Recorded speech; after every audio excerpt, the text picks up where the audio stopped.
And we are back. We're back. Good call on the headphones. Yeah, just to make sure nothing Yeah. going wonky. I got a little bit of time to kill before we get into those emails so that when my phone goes off, I can run out there. Oh, there it is. Be right back. Okay. Talk about timing.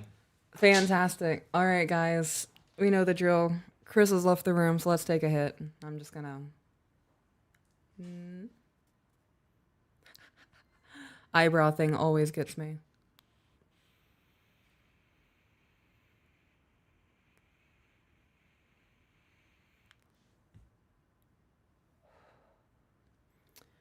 I must be really making that one person upsetty spaghetti with my continued vaping.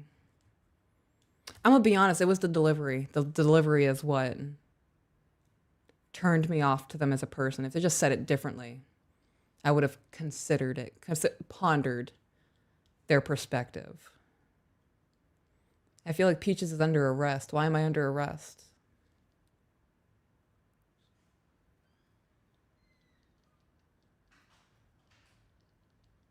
Oh shit, I love that you guys are excited. Welcome, welcome. Peaches comes from a can. They were put there by a man. That fucking song. So stupid. And now it's stuck in my head. Thanks, TikTok, for ruining my evening with that shit. All right. All right. And we back. 327 people currently watching. And it just keeps going up. Yep. All right. So what do we got? Okay. We have an email about the bonus hole episode. Oh, really? Yeah. Let's read that one. Okay. All right. Hi, Chris and Peaches. This last episode had me furious as a trans man. Not in the way you might be thinking. I personally cannot stand what feminism and these woke people of my own community are doing to this country. Okay.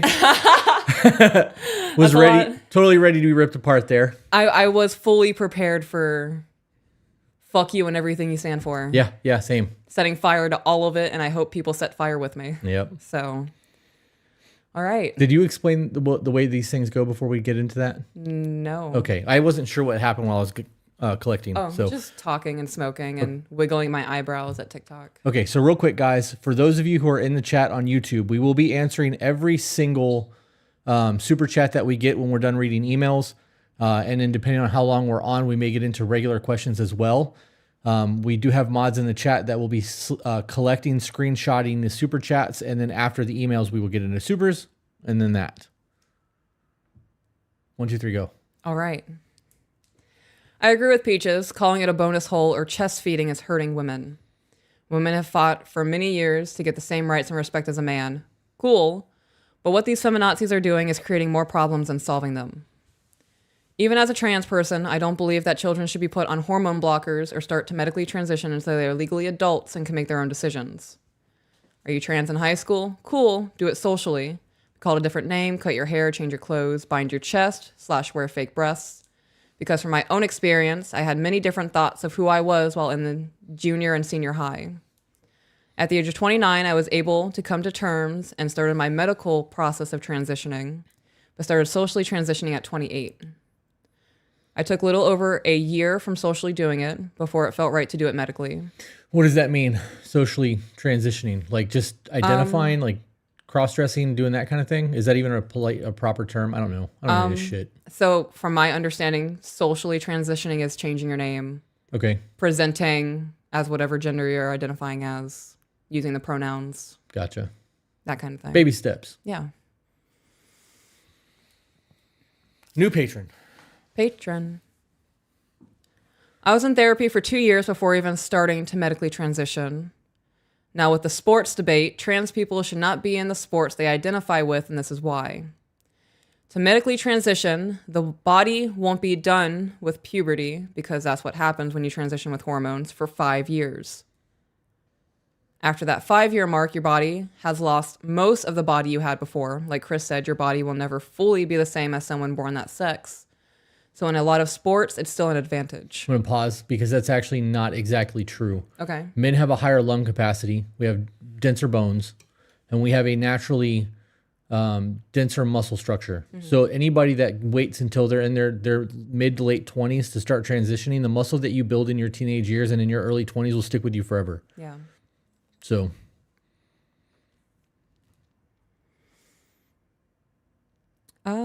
It has nothing to do with bashing the identities of trans or non-binary people, and it has to do with science. Compete with the sex of your body while in school sports because it's scientifically correct and no advantages or disadvantages. To change the tone of this email, I want to thank you both.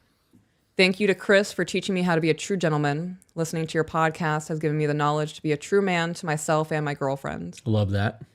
I grew up with a single father who showed me as a little girl how a man should treat me. But since I am trans, he didn't teach me how to be a good man. Yes, he did. Like he did with my twin brother. He did. He absolutely did. You just pay attention. Think about all the things that you saw him do that you were like, that's how I want to be when I grow up. Yeah. Go ahead. Even the things that he was instilling in you as what a man should treat you, how a man should Right. treat you. Right. Every young man has a man in his life, whether it's a father figure or somebody else, a mentor, and it may not be somebody that's around for a very long time, but we all latch to someone. Oh, yeah. So, hey guys, you see this? See how still Peach's camera is? I got tired of hearing, why is her camera shaking? That's hilarious. So I got the monopod out. Okay. Looking around the world, I couldn't find a true good man to teach me the ways. I've watched my dad and taken how he treated me as a young girl, but that wasn't enough. We, as in you both and myself, don't agree on some things, and that's okay. It is okay. Like you both have said before, I can change the verbiage in your conversations to fit my life. Thank you, Peaches, for showing and explaining what Chris's actions do to you and for you. It helps me understand why a true gentleman does the things that they do. Having both perspectives is great for women to understand why men do the man things, and for men to understand why women do the woman things.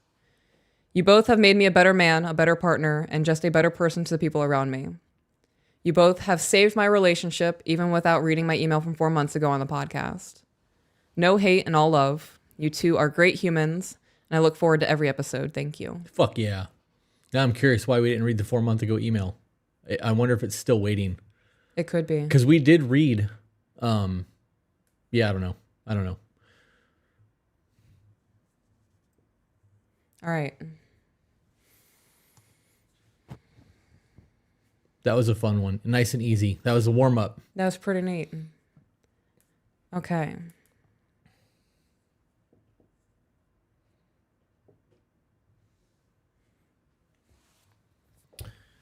Okay, so this is 3 emails compiled into one.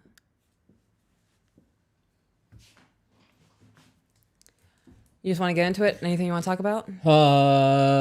Nothing I want to talk about. And yes, let's just get into it. Okay. So, excuse me. 3 emails, life changes in a relationship. So the first email came in on April 18th. Hi there. I've been regularly listening to the show, and it's helped me learn more about myself. Anyway, I was wondering if I'm doing the right thing at the moment and your views on something like this. My girlfriend has PTSD from severe trauma and needs space right now.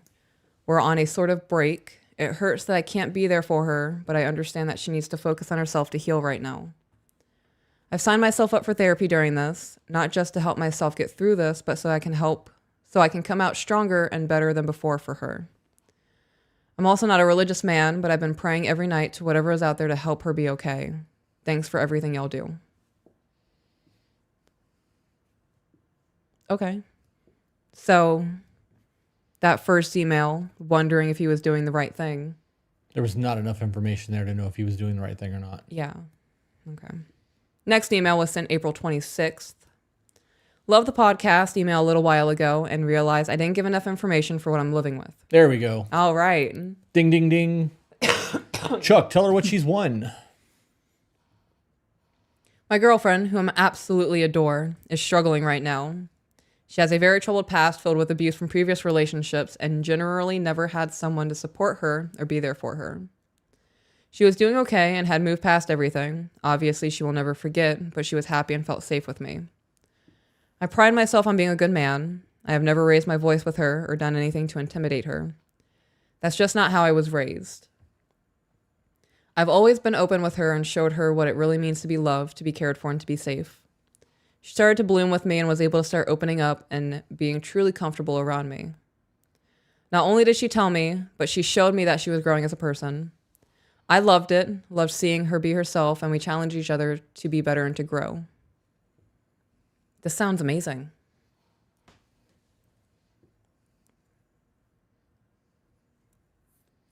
But where's the catch? Right. I'm like, Yeah, there's got to be something in there that's not amazing, otherwise it wouldn't have been emailed. yeah. Unless it was just a thank you, and then we wouldn't have gotten multiple thank you emails. Yeah. She encouraged me to push harder in my career to succeed, and I encouraged her to follow her dreams of being an EMS, and she's looking into the course for it. Well, back in January, where she currently works, she had a customer pull a gun on her, and her manager and district manager, who was a friend, turned against her and told her to suck it up and stop crying. L&I is also giving her the runaround to get the care she wants and needs. Because of this, even she has developed severe PTSD, actually diagnosed, and she's suffering right now. I've been giving her all the support I can, not just saying it. I've made sure to always show her that I'm here for her and will always will be. She started to shut herself down and lock herself within. It hurts me to see her in so much pain. She can't handle being touched. And I said sorry that we're not being affectionate or making love. I told her not to worry and that I know it's not her fault. I also don't require sex and have told her that I don't want it unless she does. It does suck not being able to hug her and hold her or feel her next to me at night, but I'd rather her be happy and feel safe than ask her to do something she's uncomfortable with.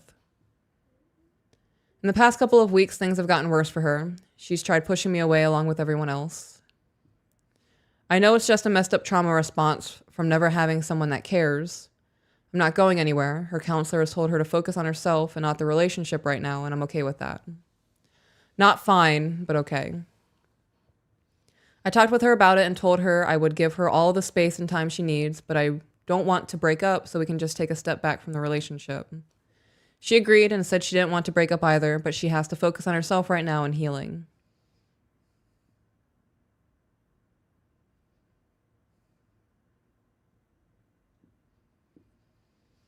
Okay, so they don't live together. That's what I'm assuming. Right, well, they were also on break according to the first email, which was 8 days before this one. Yeah. So. I'm checking in with her once a week, and each time I remind her that she isn't in this alone, and I'm always here for her. I won't lie, this is killing me inside. Seeing her in so much pain has taken me to a new low that I didn't know was possible, but also seeing absolute red and wanting to burn the town down. But I won't give up on her or stop fighting for her. She's absolutely worth it to me. During our break, I've been working on myself. I signed up for therapy, and I found myself praying for her, so I decided it's time to check out this God thing, and I've gone to church. It makes me feel better, and like everything will be okay in the end. I'm trying to grow myself more and be a better man for myself, for her, and for us when all of this blows over. I'm working on my mental and physical health. I hadn't seen her in a few weeks because it's hard for her right now to get out, and she doesn't feel safe having someone over right now. So I had the great idea to do something where she could be safe and close to home. Asked her for a walk around her neighborhood. That way if she was overwhelmed, she could scurry back to her house. As we walked, I let her lead the conversation to avoid anything that might cause her discomfort. I walked on the edge of the curb, street side as a man does, but I was trying to give her room between us so she didn't feel crowded, and it surprised me she actually walked in the middle instead of on the other edge, which really shows some progression for her, because it was a 6-foot gap. I told her that I was proud of her, and I am. The amount of strength to see me and go for a walk with me is truly inspiring. It has been hard for me to not message or call her every day, so instead I've been writing her a letter a day, not sending them, just holding on to them.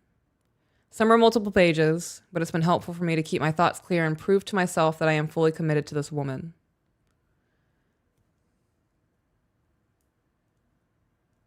This dude's a really good dude. I hope he doesn't get his heart broken. Don't know. There's 3 emails there, so Yeah. that's why I'm not talking. There's no point until we get at least into the 3rd email so that we know what's going on. Sorry for the long ramble, but my question here is, what else do you think I could be doing to be a better man and come out of this stronger? I want the world for her, and I'm not afraid to put in the work to get it. Thank you so much for your time and everything you both do. Your podcast has really changed my life for the better, keeping me on the path of being a good man. And then this next one is from May 17th.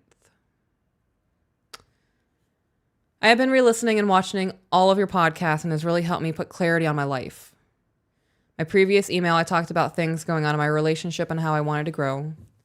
I don't care if this email is read on the podcast. I just wanted to share my thanks. I've started realizing that I was giving too much to someone that wasn't ready for my love.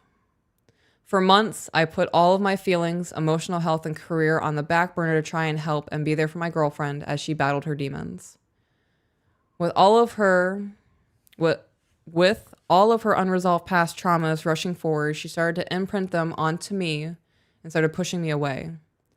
I fought every day to be there for her and show her she is loved and has support that she's never had before. I finally was able to get her to sit down and talk to me after months of not talking or seeing each other. I asked if she saw a future with me and she said no. So that's that. Fucking knew it.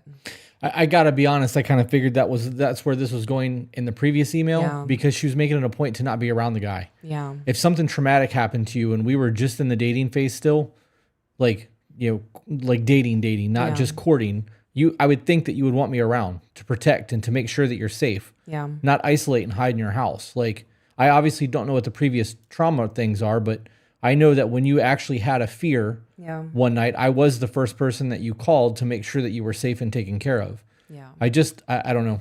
It doesn't surprise me because of the way that entire second email was worded that this is what's happening right now. Yep. I hope this experience doesn't sour him. Right. Yeah, I hope not to. Because there is a woman out there who would absolutely adore a man who treated her that way. Yep.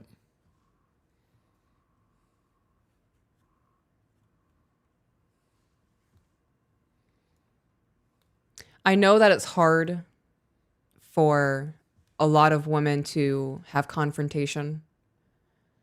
She could have saved him months. He was sitting there writing her letters every day. Yep. Yeah. We ended on good terms, and I could never have any ill feelings towards her, but I realized that I was giving my all to someone that didn't want it or didn't care anymore. The realization came when I got a Texas-sized chemical burn, and I almost died in the ER. She knew and didn't even ask how I was, nor did she ask while I was recovering. I still don't blame her or hate her, but I now know that she could never care for me the way I did for her until she learns to love herself and get the help she needs. I'm glad that he recognized that.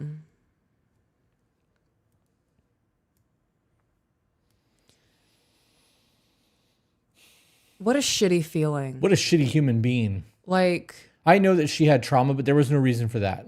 This man sitting in a hospital bed near death, and she can't even get to the hospital to check on him. Right. Or even ask how he's doing after the fact. He put everything in his life on hold because she was going through it with her PTSD. Yep. This is the kind of woman who makes me upset, who makes me mad. Yeah. There's a weak-mindedness there. If you don't want to be in the relationship, you say that. You don't string it along because you don't know how to tell them or you don't want to hurt their feelings. I don't know. There's also a selfishness there if you're using that person as a rock. If you don't love them anymore and you're just using them because they're stable in your life to get through your trauma, that's also fucked up. Yeah. Yep. Yeah.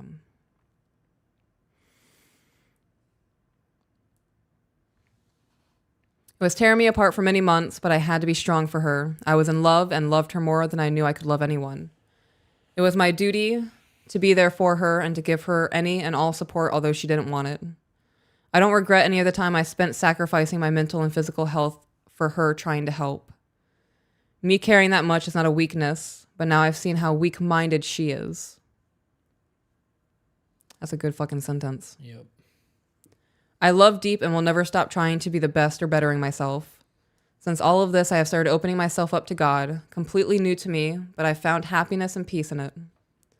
I've started going to the gym regularly to work on my physical health, and I'm working on growing my business that I put on hold for over 5 months. I've also started to look at myself and discover my flaws and how to correct them, which is literally the hardest thing I've ever done. Yet it's making me happier, calmer, and more at peace than ever before. I'm doing regular therapy and checking in with close friends to call me on my shit to keep me accountable. I want to thank you both for everything you do because it got me through this journey of mine, and I've been able to open my eyes, step back, and look at the relationship in a different way, as well as being able to look at myself and the things I need to fix to be even better for someone else in the future. Thank you again. I hope that everyone listening can take all of your lessons and grow themselves as I am and have been since I discovered you. Wow. Are we in a thank you folder, or is this? No, this is on the podcast. Okay. Like, talk about a Screeners fucking are doing journey. their job, bro. Like, wow. Good for this guy. Yeah. That's amazing. Yeah. There's something to be said about looking in the mirror and realizing that you're not you looking back at you anymore. You know what I mean? Like, it's a very sombering experience.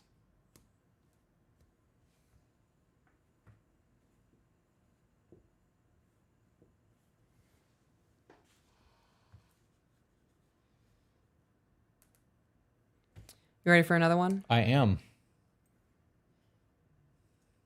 Would you mind getting me a drink, buddy? You're always fucking asking me to do stuff. Why don't you get me a drink? Soda? Yes, please. Thank you.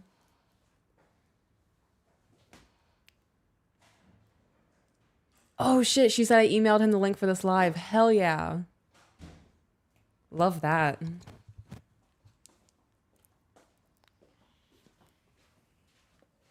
Thank you. You're welcome.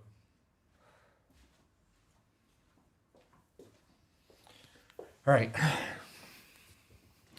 Next email. The goal is to get through the emails before we get into the other chat stuff so that when AJ goes to trim this off so that we can post it to the podcast streaming sites, it's a lot easier to edit. Actual thing. Yep. All right. So, oh, wait, we read this one. Pardon me.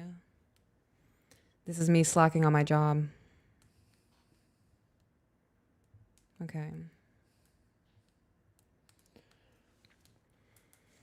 Okay.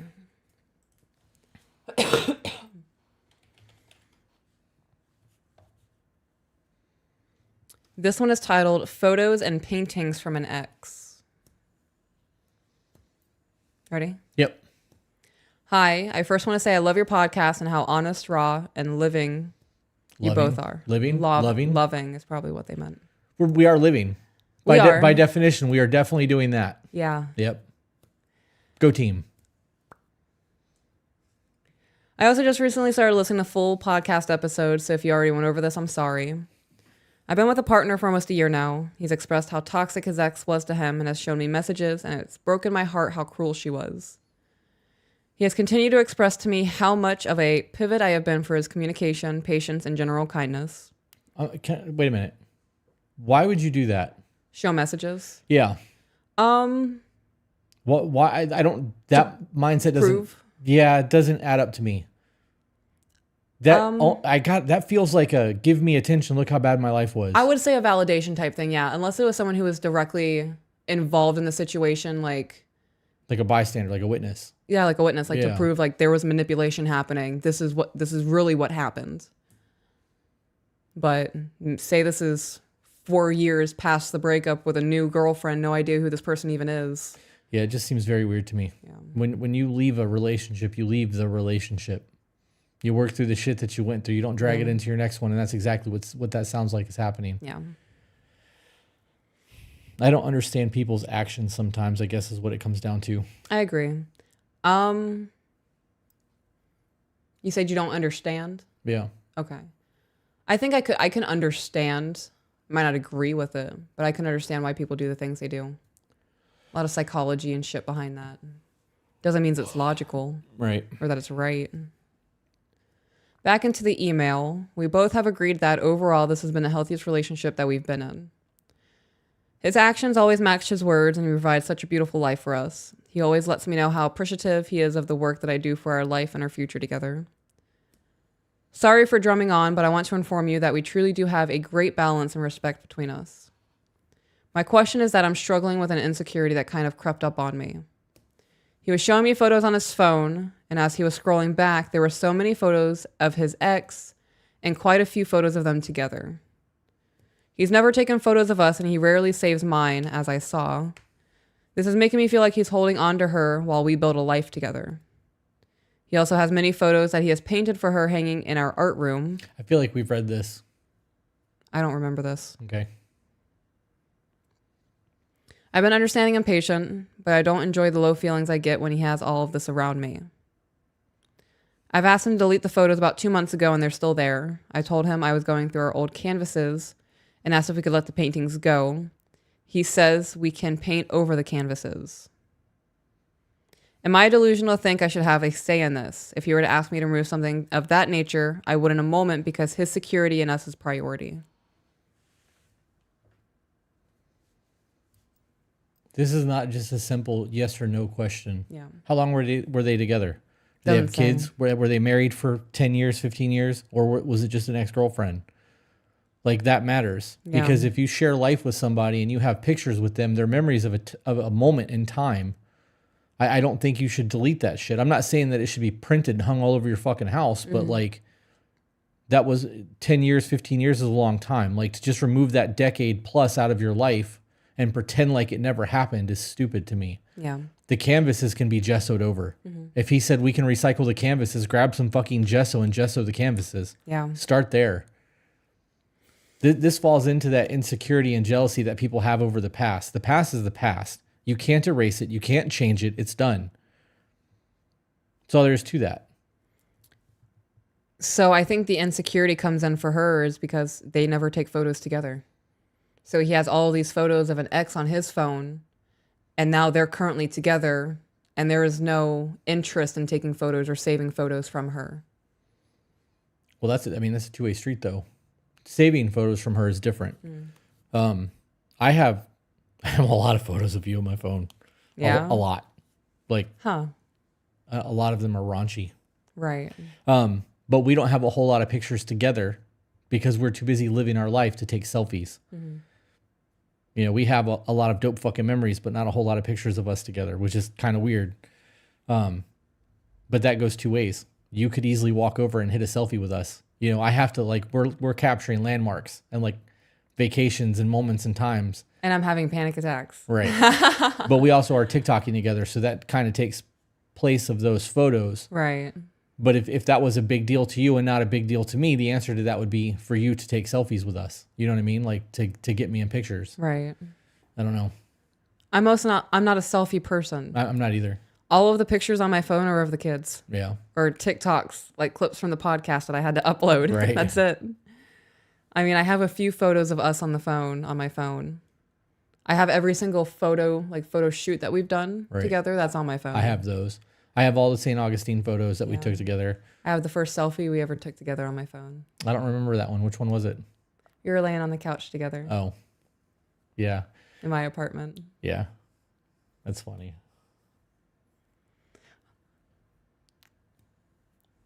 I'm about to cry.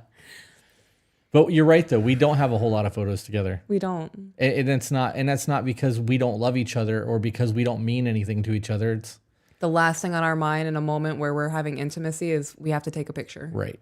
Or when we're experiencing something. Yeah. I'm not one of those people that's going to experience something through the screen. Like the people who go to concerts and record the whole fucking concert on their phone and miss the concert because they're looking at their screen. Yeah. I'm there to not look at this on a screen. Right. I don't want my phone in my hand. I don't like technology. I love technology. I love camera stuff and like it's fun. Yeah. But I don't love living through a screen. I want to experience my life, not experience it through my phone.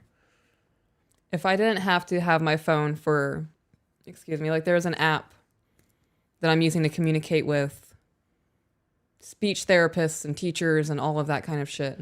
Without my phone, I don't have access to that. Right. I hate that I'm being forced to use this as a communication device. If I could go back to a flip phone, like a Razor phone, you best fucking believe I would. Yeah. Those little sidekick phones that the screen flips up and have that massive keyboard. Fuck yeah. The BlackBerry Curve. I miss it. Yeah. Yeah. I was thinking about that the other day. I am processing a lot in life right now. Like tomorrow morning, I'm starting my new routine. I'm waking up at 5:30 and working out. I'm going to do cardio, run around the block. Like, I really want to get my shit in order. And I think part of that is going to be after 10 a.m., my phone's going to be sitting on the nightstand. And I'm going to have my watch on. So if like it's necessary, I'll go and get my phone, but I won't pick it up again until like 5 or 6 o'clock in the afternoon. Yeah. Feels like a leash. It is. It's exactly what it is. It is a digital leash. Yeah. And it's an addiction. And the more you have access to it, the more likely you are to do shit you don't need to be doing. The most toxic relationship I have in my life is with my phone. Yeah. Yeah. That's funny. Next email? Yeah. Just so those canvases. Yes. Yeah. So next email, when to transition to a traditional relationship plus pros and cons list. Okay. Hi, my wife and I have been watching you guys for a while now, and we're new members of the Patreon, and it's helped us tremendously in our relationship with each other. Going into depth with each other's love languages, taking accountability for our actions, and growing into what we want our marriage to look like. The check-ins have been awesome to do and have definitely helped with our communication. Seeing you guys talk about being emotional with your person has changed me for the better and has been making me understand that it's okay for me to be emotional with my person and that it doesn't make me weak. For clarification, the emailer is a gentleman. Okay. You guys have really opened our eyes to a new perspective of marriage. One thing that I have never thought about was cheating, and that corn is cheating. You guys have changed my perspective on that topic. We're sitting down together to write this email to get your guys' opinion on when we should transition into a traditional marriage. We've been together for half a decade now and recently got married in August of 2022. My wife's 22 and I'm 23. Growing up, my wife's parents are very traditional in their marriage, and mine are somewhat traditional. It's always been something that we've talked about when we first got together. It's something that my wife and I both want. We are currently both working, and my wife works one job and I work two. One is a factory job and the other is seasonal. My wife works part-time and does most of the inside housework along with cooking, and I take care of the rest of the maintenance of the house. I can take over financially right now, but we are working to get out of New York to better our situation and ourselves. We want your guys' advice on if we should wait until we are set and established to... We want your guys' advice on if we should wait until we are set and established to transition into a traditional marriage, or should we do it now? So my thoughts on all this is, one, leave New York. Obviously, you said that's what you're trying to do, but when you live in a city like that, or like a state like that, where you have two very large populations that control the landscape, so to speak, of the entire state, it can become problematic. Taxes are going to be different there. You're going to have a whole lot of issues there. Now, you're a factory worker. I don't know if you're a union worker. I don't know if you're a mechanic, or you're just working on a fucking line somewhere, like an assembly line kind of thing. And if that's what your skill is, moving out of that state may not be a benefit, because there's not a whole lot of factories out there anymore. Like, we're seeing less and less of them staying in the country. A lot of them are going overseas. Right. So my suggestion there is, if you can afford to do it, get out of New York, find an actual trade job that you can do. And if you can afford on your salary alone to make her a stay-at-home wife / stay-at-home mom, that would definitely be the goal, especially if that's what you both want. I'd leave New York. Yeah. Yep. I did not like being in New York. I went to New York City once. I'll never do it again. Me too. Went there once and I'm good. Yep.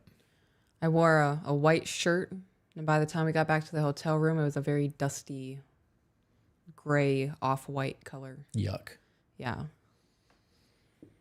New patron. We got a lot of patrons tonight. All right, so it says follow-up. Chris asks for a pro and cons list. So this one says, husband, traditional relationship pros. 1, she won't have the stress of work. 2, she won't have to worry about making money. 3, she will have more time to work on her hobbies. 4, I will have my person at home and know she will be ready to help me through my struggles if I need help mentally. 5, she won't have to worry about submitting to someone else, not in a relationship level, but at work perspective, such as a boss. 6, I can be less stressed about keeping up with house chores, such as helping with cleaning. 7, she can start learning more about our future. She can start learning more about our future way of living, which is homesteading and off-grid living. 8, I won't have to worry about how she gets treated at work by customers, coworkers, or bosses. 9, I can come home from work and have my wife by my side and spend time with her and won't have to cut it short for her to get to bed for work. 10, it will let both of us do what we truly want in life. I want to fully provide for her, and she wouldn't have to work unless she wanted to. 11, she can go back to school if she wanted to. And then the cons. 1, I will put more pressure on me, but I do well with pressure. 2, I might have to look at different professions that might not be my dream job. So there's 11 pros and 2 cons. That dream job shit, fuck that. Yeah. Unless you are very skilled at something and that's your dream job doesn't matter. Mm-hmm. Your income matters. They say that a man who loves his job never works a day in his life. Not many people love their jobs, but they love the income that they're making from their job, so they suffer through it. Yep. And that's what you do. If you want to be a traditional marriage situation, you're going to work a job you don't fucking like because that pays the bills. Yep. Yeah. Mm-hmm. Anything else? Any other thoughts? No. Okay. That pros and cons list is a his list and not a her list. Right. I'm curious as to her pros and cons of it because there were things in there that were very selfish sounding on from like that standpoint. Mm-hmm. And one of them was the being there for his mental health. Yeah. That was a little bit of a concerning thing because there's a whole lot of risk that comes into mental health for stay-at-home moms because of the isolation that happens and them not going out and having self-care and like taking the time to do for themselves. There was also a comment on there about homesteading. Yeah. That's a lot of fucking work. You think you're going to be a stay-at-home and not work on a homestead? That's going to be your job. Yeah. You're going to be a farmer. Yeah, it is. You're going to be fucking tending a whole lot of shit. Mm-hmm. Yep. I know that my list is more one-sided for my wife. That is because I strive for my wife to have the best possible life that I can give her. I never want her to feel like she has to or needs to work. If she wants to work, I want it to be for her to have extra spending money or vacation money. I truly never want it to go for bills or for our expenses, but I know that if we need to put her, if we need her to put in for bills, she would. That's not a thing. If you were trying to get her to quit her job so that you can be the provider, right, and she decides to go back to work, that's a discussion that needs to be had in terms of the finances, but that's not, you can't live like that. Yeah. When I asked you to be a stay-at-home wife, there was no what if. No. I'm going to make this work. Yeah. Yeah. New patron. There's a lot of those tonight. We are getting a lot of them. How many people are watching? 536 currently. Yep. Live stream's doing well. Thanks for hanging out, guys. Yep. Yeah, I'm glad that our internet's fucking working. Wait until we get the studio set up. Ooh. We have an appointment tomorrow morning at 10 a.m. to go and measure so that I can get A&R Accents to do the walls, the mobile walls. We have an appointment with the owner, Adam, on Monday night to talk about the layout that I want to build for that place. And shout out to Buffalo Graphics. I think I'm going to wrap my truck. Yeah. I think I'm going to do a digital camo with the chess pieces, like the evil fantasy art chess pieces and the YouTube play buttons on the side. Okay. Yeah. Digicam. Can I still wrap my Jeep? You can do whatever you want, babe. Dope. Just got to figure out what you're going to do to it. Yeah. Jordan did say that it's easier to do a spray wrap that you can, like, they spray it on like you would spray on a paint. Okay. And that when it cures, you can peel it. He said that you would get a better effect that way, but it's going to be a little bit more expensive. So he did say that if you were going to do the vinyl wrap without like just solid colors, doing the print, it doesn't matter what like the color is because they can just print the vinyl to do what you want it to do. You have to figure that out. Okay. All pink's not an option. Right? You should make your car fuzzy like a peach. Make the ass of it look like the ass, so it looks like a fuzzy peach. I feel like that would take sculpting and. Did you want to do it all pink? Is that what you just said? Could I? Yeah, you could. I don't see why you couldn't. I think that's what I want to do. Yeah. Yeah. Maybe. I do want to get To Be Better on there somewhere. Yeah. Yeah. We'll see.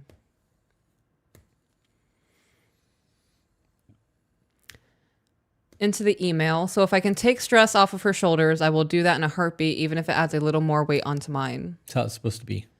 We have come a long way from where we used to be and evolved into a strong couple that we are truly proud of, and we owe it all to you both. They're 23 and 25 years old. Yeah.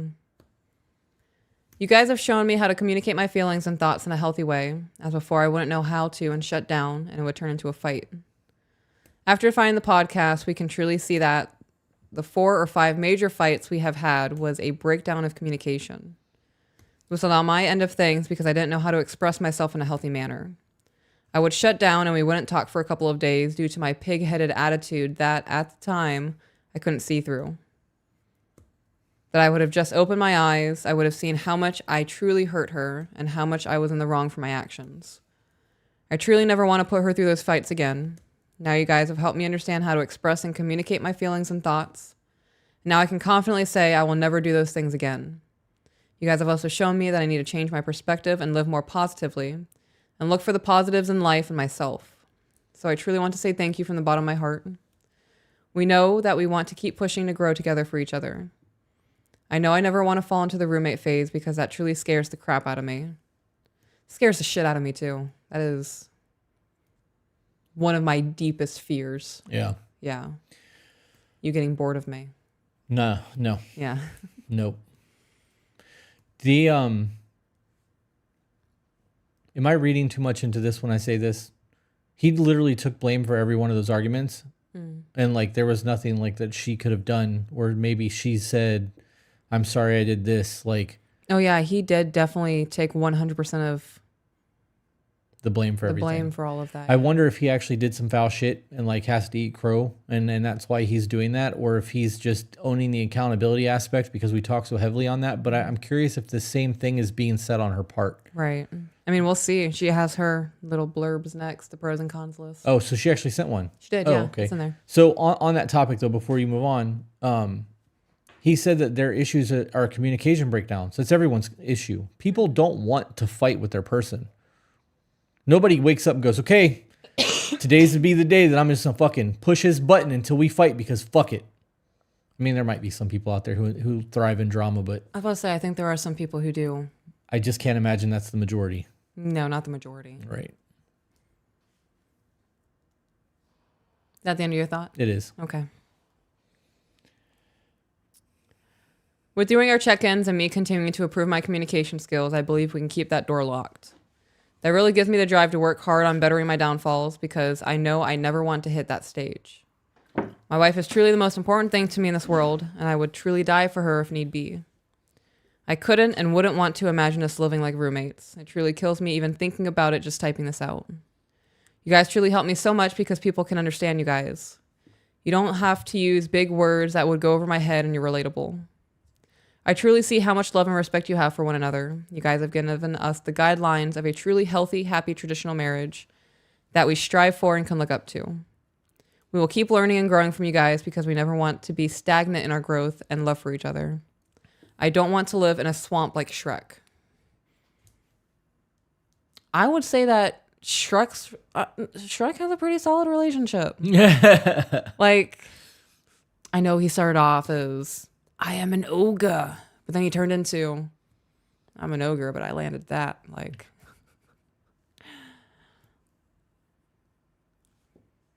I get it though. Like, the swamp is not the best. Unless you are an ogre with an ogre wife. I'm debunking his whole Shrek thing. All right, so the wife's side, traditional relationship pros. 1, having more quality time with my husband because our work schedules now are so hectic that I rarely see him on a day-to-day basis. 2, knowing that I'll have financial stability. I know that he would 100% take over now. We have goals that we're both working our butts off to accomplish. 3, being able to serve my husband 100% with my wifely duties. 4, having a set role in this marriage that I can do now to keep up with the cleaning, cooking, errands, and loving of my husband and all of our fur babies. 5, really focus on my gardening and sewing to put more into our household. 6, being home for him when he gets off of work to just decompress for whatever happened in his day, knowing that I'll be there waiting for him. Cons. 1, the thought of my husband working himself to death for the life we want, but not being able to enjoy it with me. That's it? Yeah, that's it. She had 6 pros and 1 con. that con is not, it's not set in stone. Yeah.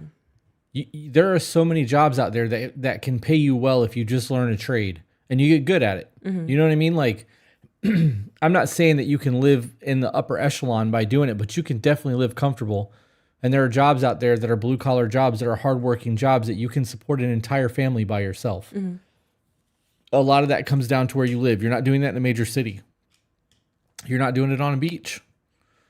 But if you live in a small town where it's all blue collar work and you're making a decent living, it can pan out. Yeah. My parents are in a very traditional marriage. It's something I grew up in. My husband is the financial provider and protector of the family. Oh, my dad is the financial provider and the protector of the family, and my mom takes care of the whole household, and she took care of all of us kids when we were still living at home. Excuse me.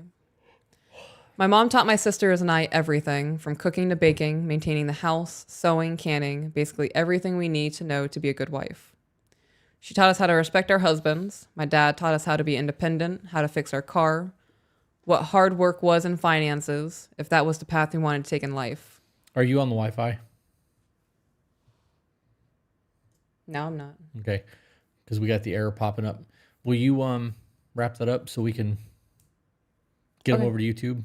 All right, so I was just told to end the TikTok. So if you want to continue the conversation or watching, jump over to the YouTube channel, the number 2, Be Better.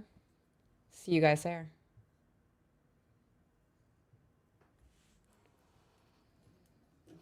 Okay, that's done. Dope. Oh my gosh, my back hurts.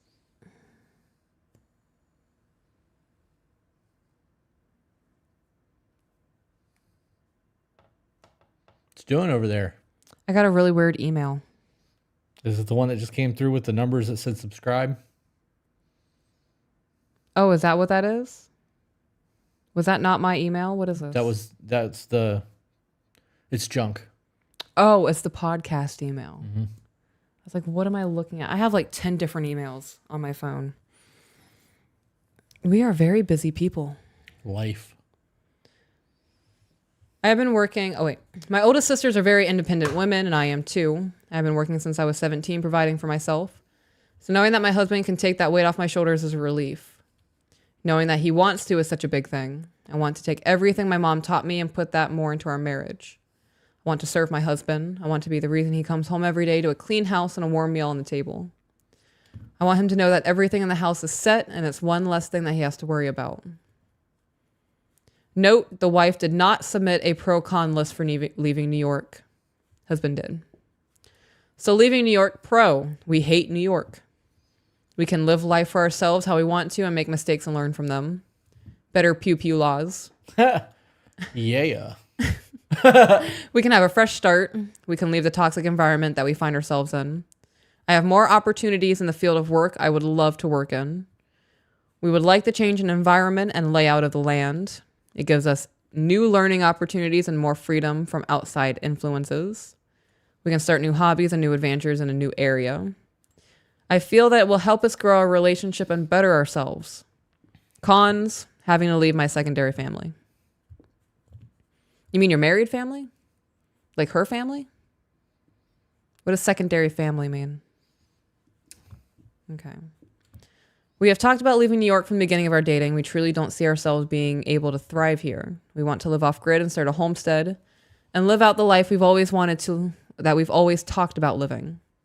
We are considering Virginia or West Virginia because we don't know anyone there and have a couple of state parks that I would love to work in.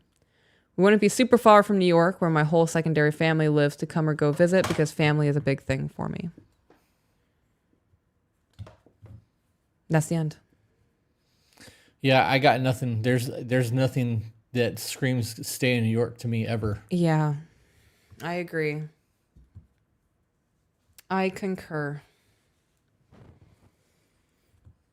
I would move out of New York. If you have a better job opportunity in the field you want to go in and you make more money doing it, that's a no-brainer. Yep.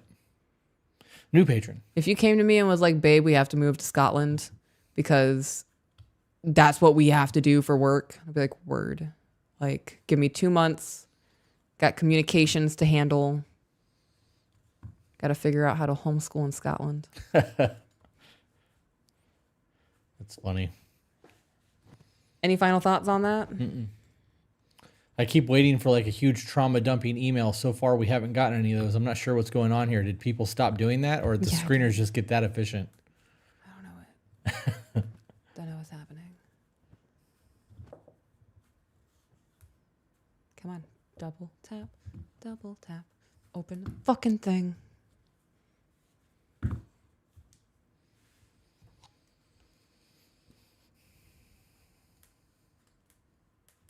We have poker tomorrow night.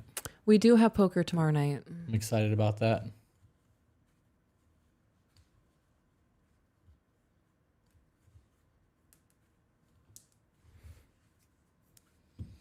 You want to do another email? Yeah. How long have we been live for? What An time hour. is it? It's only been an hour. It's not even been an hour. It's 6:53.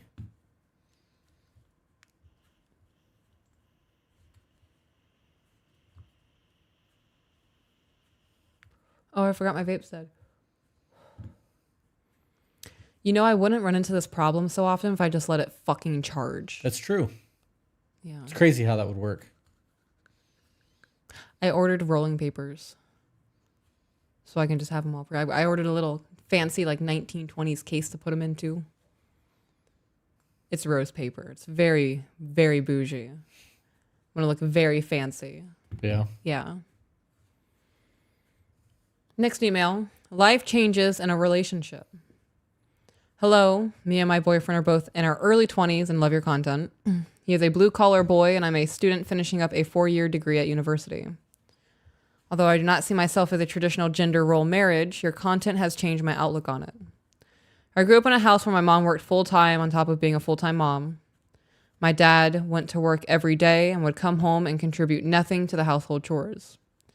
This made me resent the idea of gender roles. I saw my mom bust her ass all day at work and start cleaning, making dinner, doing laundry, preparing my dad's lunch for the next day, the second that she got off of work. It seemed exhausting. It seemed unfair.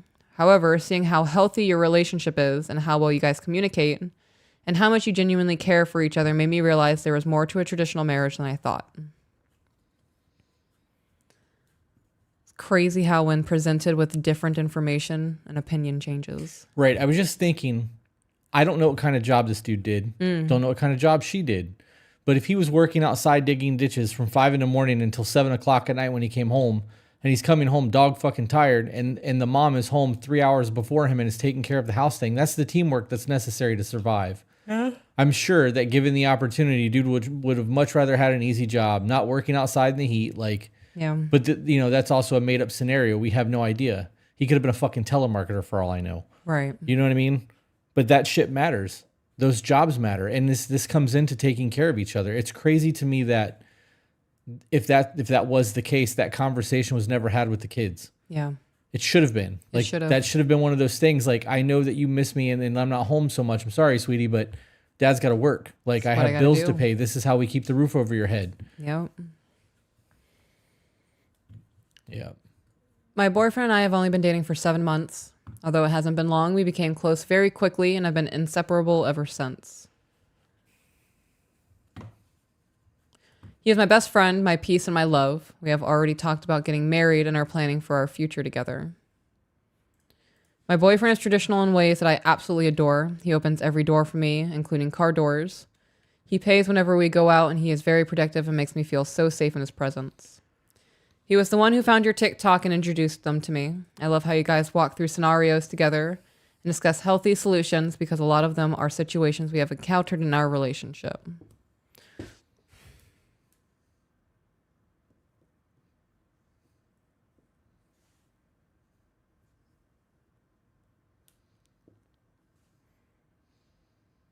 It works most of the time. Would you like me to get you your iPad? No, I am centering myself. I'm not mad. There we go. Do you want to know why I wasn't scrolling? Why? Because it's the end of the email. We have learned so much from you guys, and I can't wait to keep listening, learning, and growing from your content.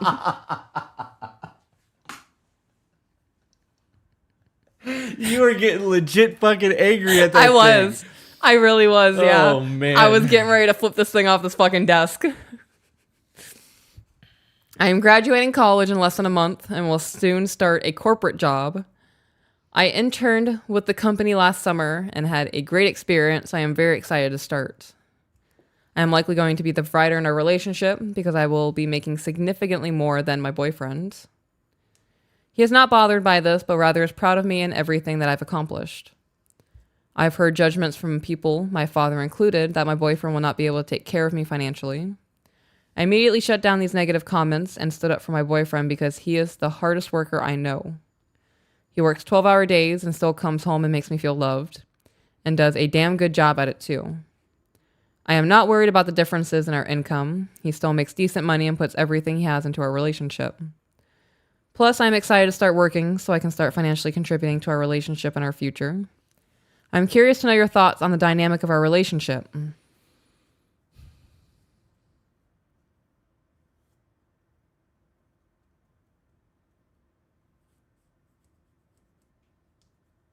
Do you have any advice or things to watch out for? I would be lying if I said I wasn't nervous to start this next chapter of our life.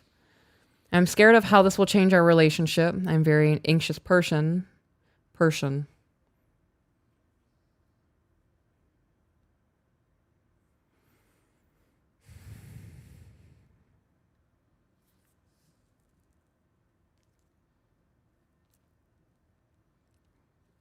Do you think that I'll talk like this for the rest of my life?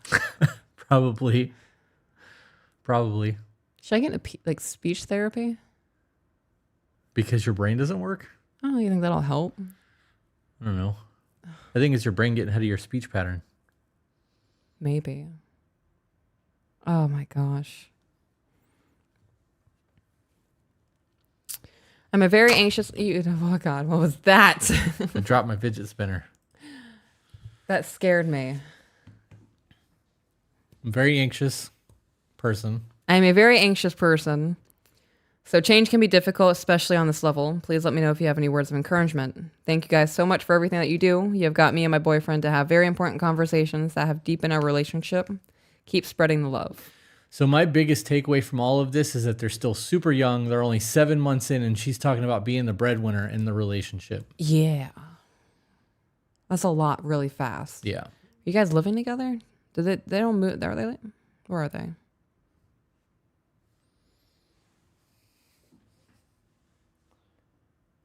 That whole situation can work. Just because he's not the breadwinner doesn't mean that you still can't have a traditional relationship. You guys are just going to have to... Dedicate jobs. Right. It's going to be a division of labor. Yep. You can have traditional values without having traditional roles. Yeah, you can.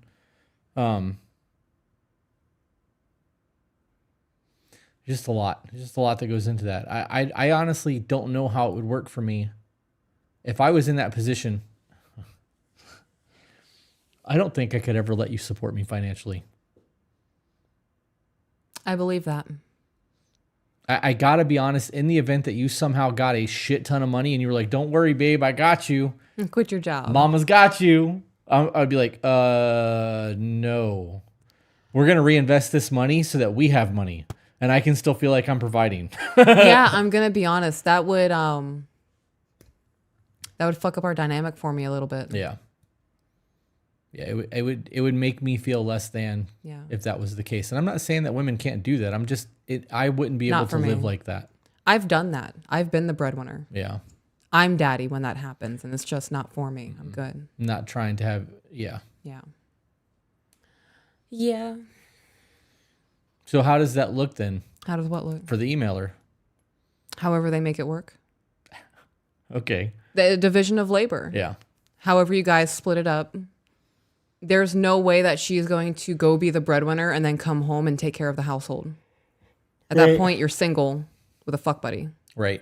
Do you think that she's going to end up in her masculine and end up destroying the relationship because he is also a masculine person? I mean, she says that he's working 12-hour days. And right now he is protecting and providing, but when she starts making more money and she's got that to hang over his head.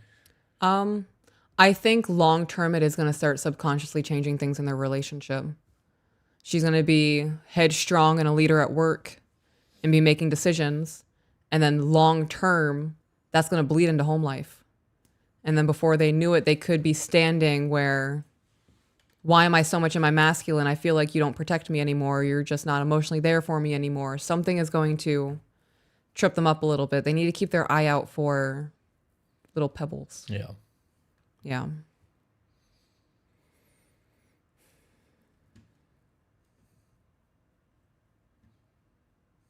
Ow.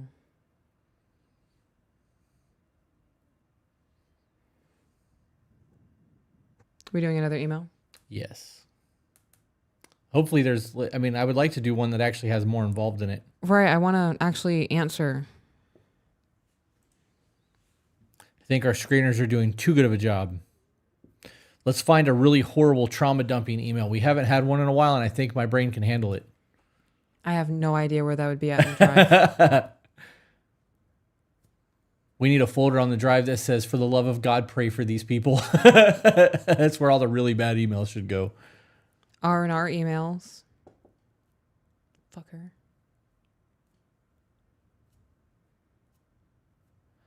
Kim Martin said, I used to be the breadwinner in my home, and it was hard to turn off boss mode when I got home. Yep.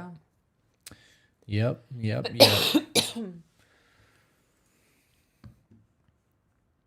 All right, we just getting into it? Yes. So this one's called a troubled POV. Okay. I love your guys' podcasts and your TikToks. I watch them all the time. However, I've been pondering a situation that my boyfriend, 22 male, doesn't know that's bothering me. Oh, I think we actually read this. Yeah, we did. Okay. This is the spicy pics.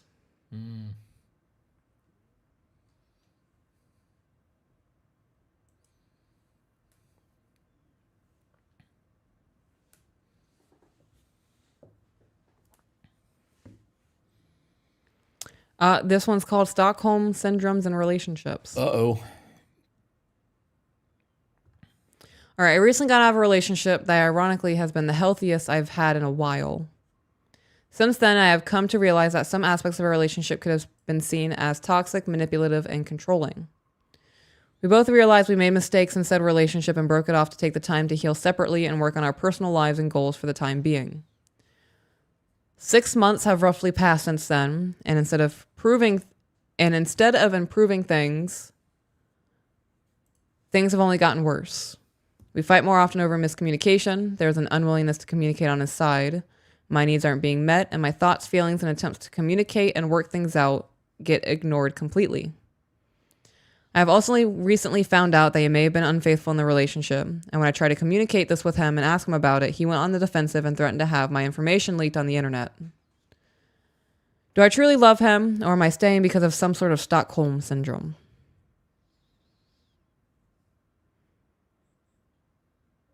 What is he going to have leaked on the internet? Like nudes, maybe. I have a whole lot of problems with this. Yeah, I don't know.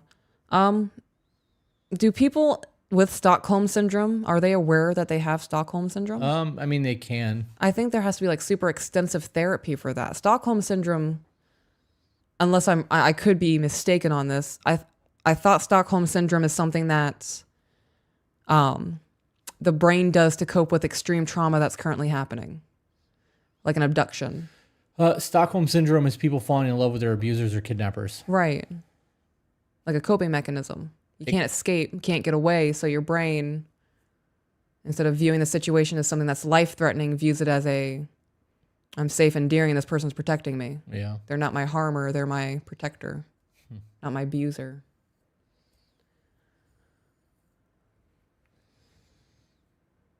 The idea of being with somebody because there's a lot in that too. Mm-hmm. She said that she's trying to communicate with him and he's just shutting down and not talking to her. Does that mean that he's giving you the silent treatment, or does that mean that he just doesn't want to talk about whatever it is that you're trying to have a conversation about? And how are you trying to talk to him? Because if you're being overbearing or you're being confrontational, eventually when that happens over and over again, eventually people go, I'm not going to do this. Like, I'm just not going to fight with you. And they just ignore you because a conversation, an argument has to be a two-way street. Otherwise, you're just screaming and yelling and they're zoning the fuck out. So that would be something that I would look at just in case, you know what I mean? Like maybe you could be doing that, maybe not, but you should definitely check to see if that's a problem. The whole leaking things on the internet, like never heard anybody actually threaten somebody with that before. Oh, I've had photos and shit leaked. Really wish you wouldn't have said that on a live stream. I mean, it's gone now, but Right. People already try to dive far into our lives. Like, yeah. Anyways, that I can't imagine that's like just a normal thing for someone to say. Like that is an ultimate manipulation type tactic. It is very much a manipulation tactic. I think that say, oh, you think you're going to leave me? Well, you do that. Here's what's going to happen. Yeah. So who's to say that 10 years from now, you're not going to leave and it's going to happen anyways? Yeah. Just leave. If that's the kind of case where it is like inappropriate photos and that's a concern, why send them in the first place? Right. Well, I mean, you know that it's been threatened by him. So in the event that it actually happens, you can sue the shit out of him. Yeah. I don't think this is Stockholm Syndrome. No, I don't think it is either.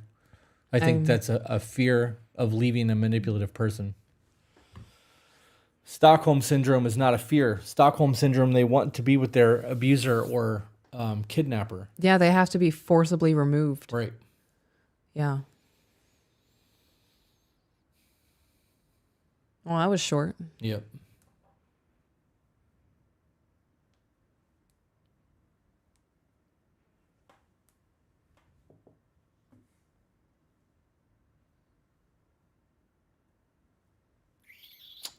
Still have 533 concurrent viewers.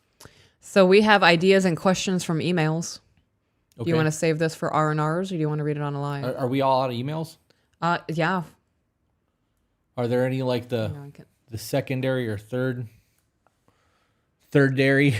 So high priority, all we have are the Ask For It. Okay. We did Everything in Prime podcast. Oh, there's some in Choice podcast. All right.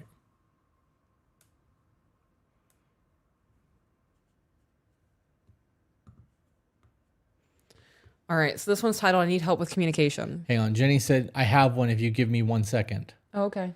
Let's do that because that gives me a second to use the restroom. I will be right back. Okie dokie.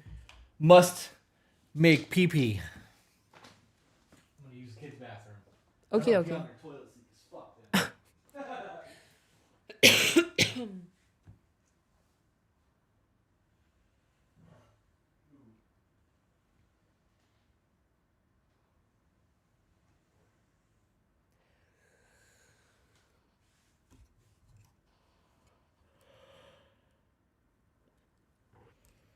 I'm so tired, guys. Tonight, the kids are at their dad's house tonight. And this will be the first night in like 4 days that I'm going to get uninterrupted sleep.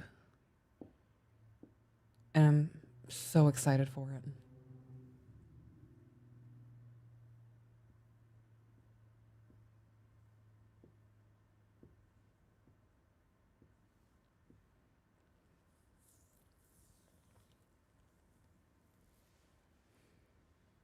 One of the things that I'm looking forward to most with those hurricane windows and doors is the amount of noise reduction. Oh, that's going to be so fantastic. Yep. You get a lot of people just going up and down the street zipping. Yeah. We had somebody going down the road yesterday on a bike on one wheel. Loud as shit. All right. All right. So this one's titled, I Need Help with Communication. Is this the one that she just sent? Oh, no, that's right. We're waiting on that. Never mind.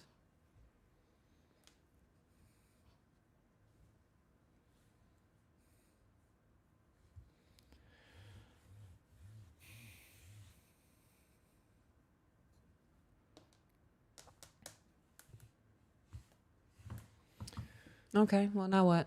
Nah, we sit here and stare at the screen, I guess.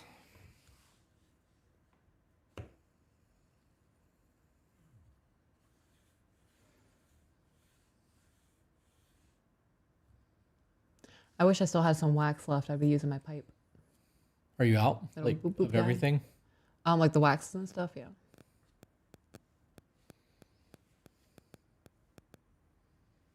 It's got to be you. My phone's been in the same spot this whole time. Mine's back where it was. All right, let's read the email that you got and we can come back to that one. Okay. I don't even know where that email is anymore. I've backed out of all of it.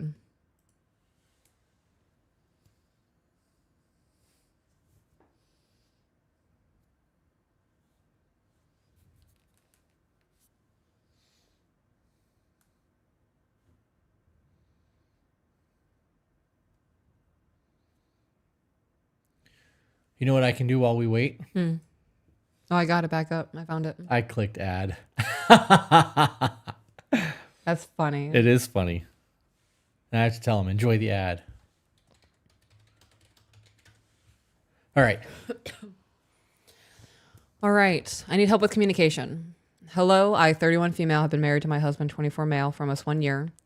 Will be 1 year on July 1st. I know I robbed the cradle. A few months ago, I found your podcast and became hyper-focused on being the best wife I possibly could. I listen to your podcast while cooking and cleaning because I feel like it puts me in an encouraging mood and boosts my drive to accomplish all of the house tasks after working 10-hour days as a nurse. Why do we hear so many people say that they listen to our podcast while they clean? A lot of people do that. Right? Yeah. I don't know. I love it when you make long podcasts. I clean my whole fucking house. We hear it all the time. I mean, I listen to Candace Owens while I'm cooking, so Yeah. Candace Owens when I'm cooking. So I get it. My husband is blue collar and works the opposite shift as well as a musician in a metal band where he has hours of practice over the weekend. So our time together is limited, and when we are together, we try to work in important conversations while maintaining the flirting and loving moments and keep arguing or disagreements to a minimum because we value our time together. Suspicious. Well, right, because they're trying to keep arguments and rough conversations to a minimum. Does this Right. mean that you are actively avoiding having the conversations that are necessary? Because you're worried of the... Right.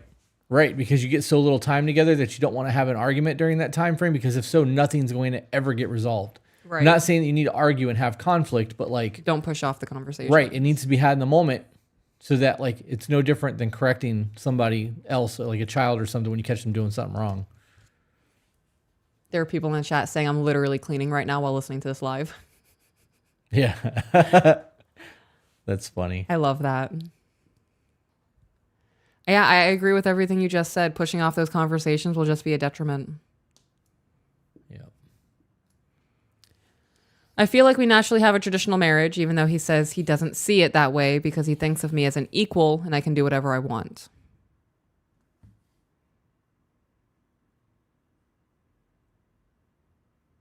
Am I not that in our traditional marriage? Yeah, I mean, you are exactly that, but this is the bullshit stigma that has been fed to people, so they believe that terms like submissive, traditional, servitude, duties, honor, and integrity are all really bad things.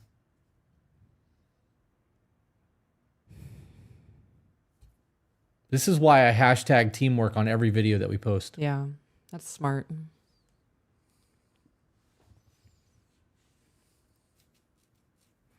I think he doesn't realize how much I let him direct our lives, and he is getting to do all that he wants. I truly want his happiness and for his passion for music to thrive. I don't really have any friends or family, so while he is out working and at practice getting all of his socialization in, I am at home by myself with our cat and our dog. I miss him, but I rarely tell him because I feel like I am a distraction to him. I am a distraction to his focus on everything he is trying to accomplish. That's not how that's supposed to work. I was about to say, I wouldn't want to accomplish anything in life if you weren't by my side. Right. Hence the whole hashtag teamwork. Right. That really does. That's just it. Why? So she's basically just sitting on the back burner while he's doing his life, sitting there twiddling her thumbs. Yeah. It's a choice. If you just have cats and dogs, why not go to band practice with him? Why not go be supportive and cheerlead his things if that's what he's doing and you're okay with that? Mm-hmm. And even that's one-sided. It really is, but there's nothing wrong with that. Like, if she's happy in doing those things and that is what makes her happy, go support. Let him do his thing and fucking be happy doing it. Mm-hmm. You look at the Conor McGregor women of the world that fucking supported him while he was living in his car and took him in, and like he loves that woman. Like she's his fucking rock, and like he's equated a lot of his success to her. You know what I mean? And this could be no different. He could be, his dream could be a fucking big rock star one day, and just having her there to support that could change the world. Yeah, it could. Jelly and Bunny. When he met her, he was living in a van. You know what I mean? Like, Yeah. Yep.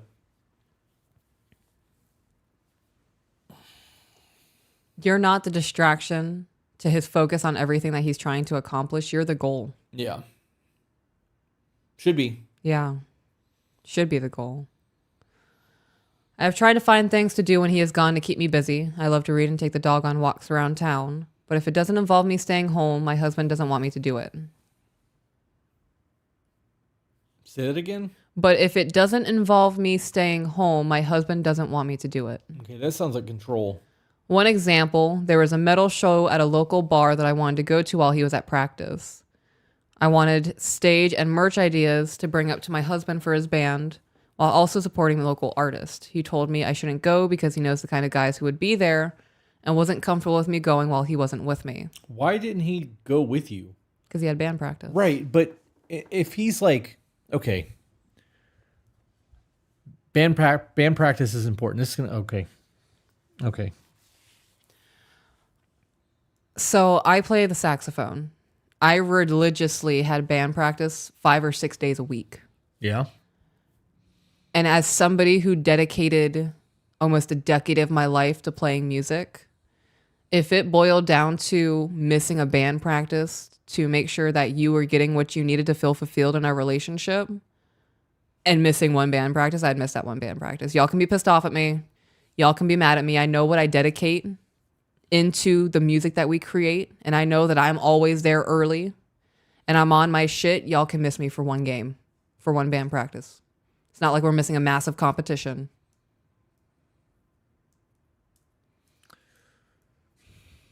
What? I'm trying very hard to not business mind this entire conversation. Okay. This falls into the conversation that we had on the streamer conversation. Whatever episode that was, where we were talking about people who want to be streamers but don't do the work. They buy shitty cameras and fucking play video games instead of doing the back end, right? Okay. If you want to be a musician, there's a lot more to it than just playing music. Right. You have to understand your merchandising. You have to understand your flyers, stage presence. You have to take care of your social media, especially if you're independent. You don't have a producer to do all this shit for you. There's a whole lot of legwork that has to happen. And if the only thing that you are doing is playing in a garage and practicing your music, what the actual fuck? Right. Somebody just knocked on our door. Wait, what?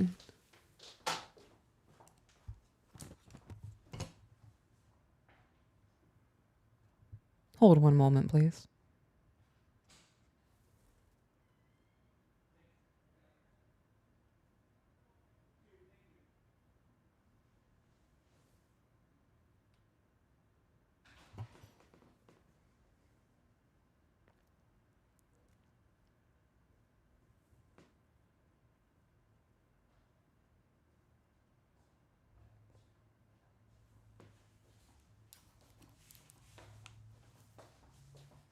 We're going to get into this in a minute. What is that? UPS. Okay.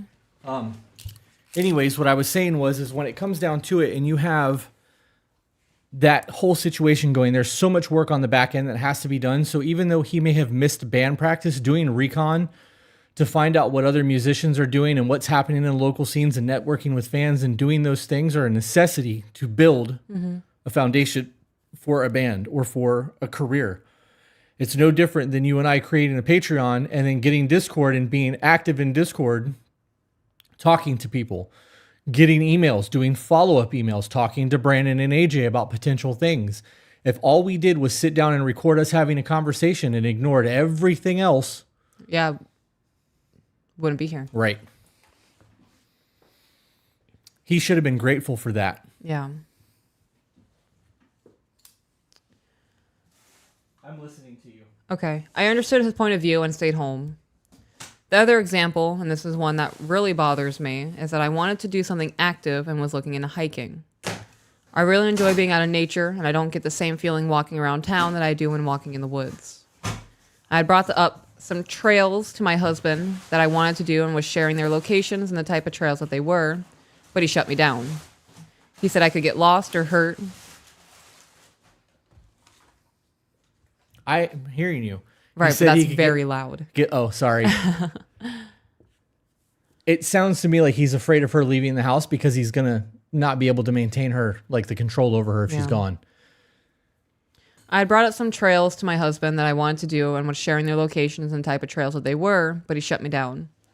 He said I could get lost or hurt and I'd be by myself. When I brought up that I would have my phone with me and that I could call for help if I really needed it, he brought up that there could be spotty service and no way to reach out. His solution to meet me halfway was that I should wait for him to have free time so he could take me through the local trails because he enjoyed hiking too. And it could be something that we do together. I appreciate his sentiment and trying to find things for us to do together, but I feel like if he isn't around me, he wants me to stay in this little bubble and wait for him.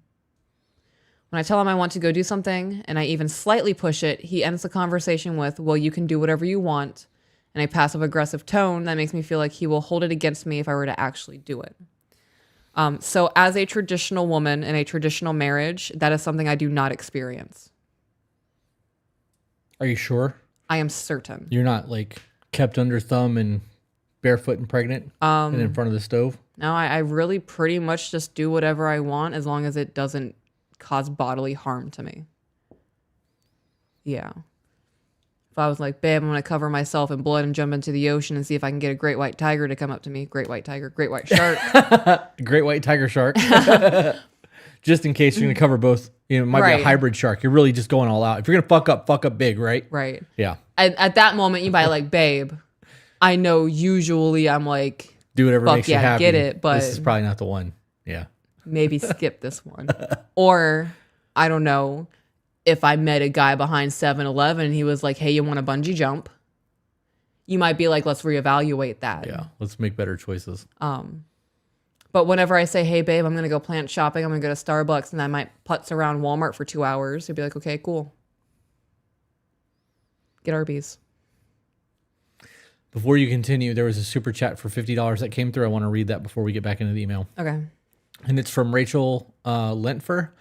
I say thank you every time you are live, and I can't say it enough. I had a 17 PG email, but chose to implement change before sending it, and it's now deleted. Oh, a 17-page email. Oh, page. That makes sense. 17-page. Holy shit. It's a lot. That is a lot. Working on an email to try to thank you properly for your candor. Truly thank you. We will interrupt the podcast for $50 super chats. Just saying. Okay. Do you know what this is over here? No, I have no clue. Can you even is it our see, poker chips? Can you even see what this is over here? I see a box. You see a box. Do you want to see what the box is? Yeah. It's kind of exciting. Okay. Are you ready? Yeah. Is that my play button? It is your play button. And there's an extra play button and a play button for AJ. Holy shit. Would you like me to open it and hand it to you? Yes. Shut the fuck up. Shut the front door. Oh. Who are you calling a cootie queen, you big licker? I'm going to leave it in the bag so that I don't get my fingerprints on your play button. Thank you.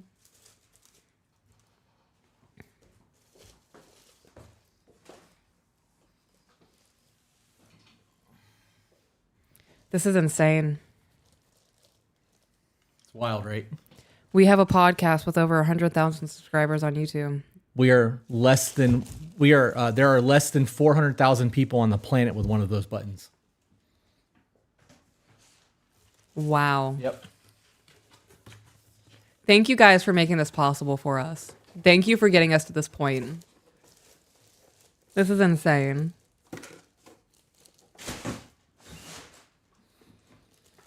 Holy shit. I had to buy a third, like an extra one, so that when we get the studio going, we can keep one in the whiskey room. You can put one down there. And I can have one down there, yeah. We can put it on one of the rolling walls. I like that. Yeah. Back into the email. Another issue actually came from the results of listening to your podcast. Oh no. If my vape was charged, I'd be taking a hit right now. I'm always cooking, cleaning, and making sure his laundry is clean and put away, and I pack his lunches for work. Sometimes I throw in a little love note. He used to love them, but now he doesn't say much about them. The novelty wore off, I suppose. Or maybe I'm just assuming things because I really don't talk to anyone but myself in my head, and it gets me to spiraling. My husband says I need to stop doing so much. He says it's okay for dishes to be in the sink or the bed to be unmade. It has been to the point he's asked me to stop and sit down and watch TV for self-care. But I know he doesn't like a dirty house.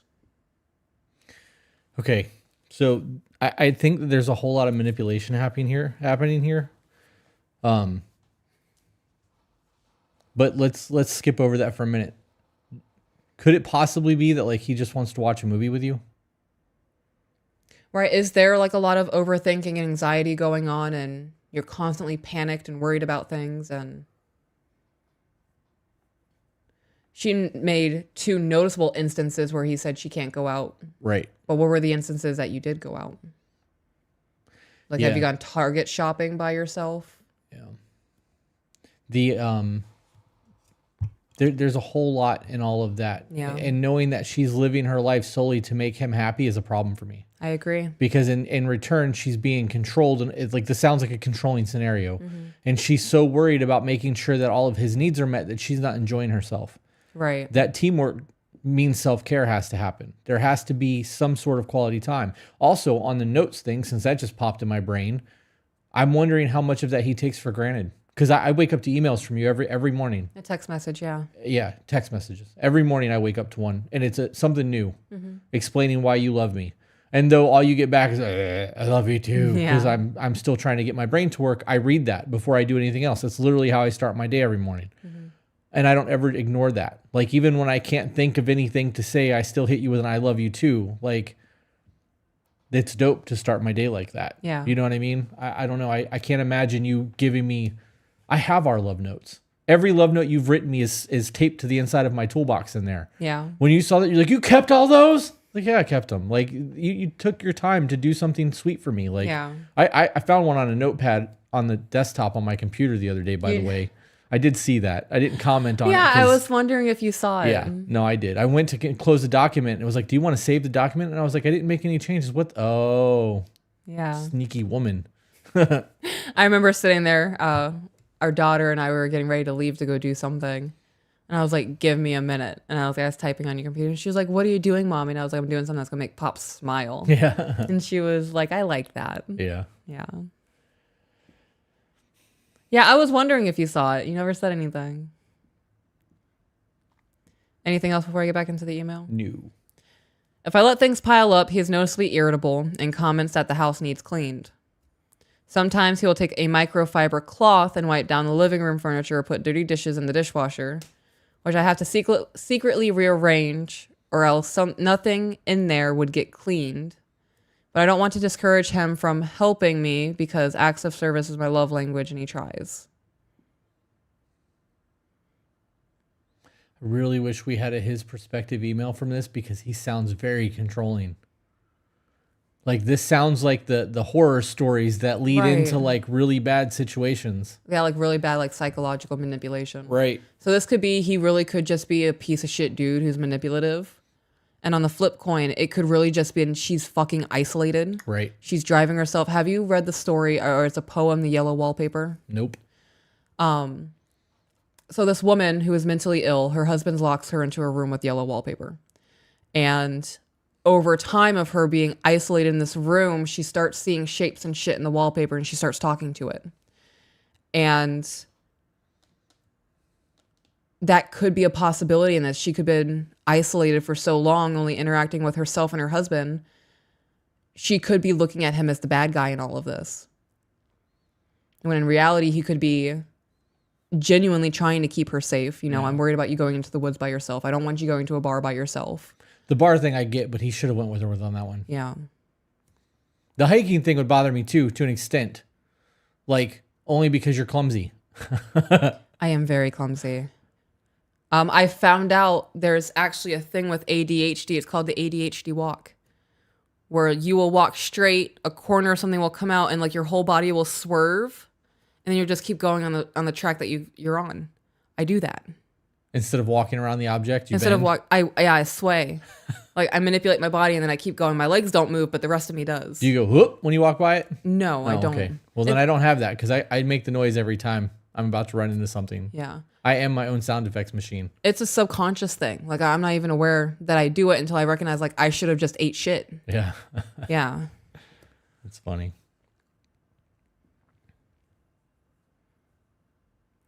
Back into the email, I just feel like because my focus right now is education on how to be the best wife and putting it into practice, he has felt insecure because that isn't his focus right now.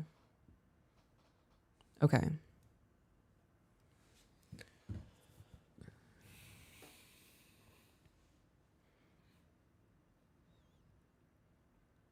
And I never want him to feel pressure from me that I want to tear him away from anything because he doesn't feel like he's putting in the same effort. Excuse me. The same effort as me. But I definitely won't stop this personal growth journey because of how positive the effects have been on me mentally. If I didn't have the podcast, I could easily see myself resenting my husband and his happiness. But truly, I only feel a little sad and lonely. I don't know how to communicate to him that it's okay he's putting his music first right now and that I can wait for him to find his way back to me. He does thank me for letting him go and not being a nagging wife.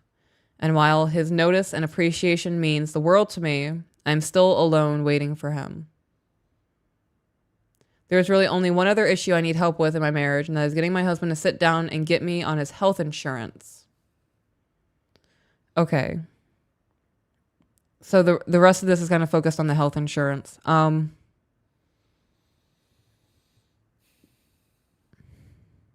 You know why we work the way that we do? Because you're my priority. Let's say I could list a plethora of reasons. So what is your... It comes down to you being my priority. Mm-hmm. Every decision that I make and everything that we do in our life and our household comes down to making each other happy. Mm-hmm. It's not about me. It's not about you. It's about I make you happy, you make me happy, and we thrive. Yeah. This entire situation, her loneliness and all of this comes down to he doesn't want her to be there while he's doing the things that he's doing. Otherwise, she could be there while he's doing these things. I want to know how far along he is in his music career. Right. Has he been playing dive bars for the last 10 years and it's not really fucking going anywhere and this is his self-care time and his time away because he loves music? Because if he's using that as an excuse to get away from her, that says a whole lot too. If he's not really going anywhere with his music or he's like some shitty cover band, like that's not going to ever make you a career musician. Are you a musician that's playing an instrument on Broadway? Like, what are you doing to justify taking that much time away from your family?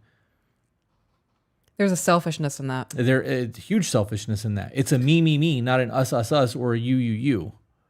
And that's the problem. Me putting you first as a priority makes the decision making in my life a lot fucking easier. Yeah. How is this going to make her life better? That's the question. Yeah. That's really what I ask myself too. Knowing the life that you've lived and the hardships that have been caused to you by the people who should have lessened them.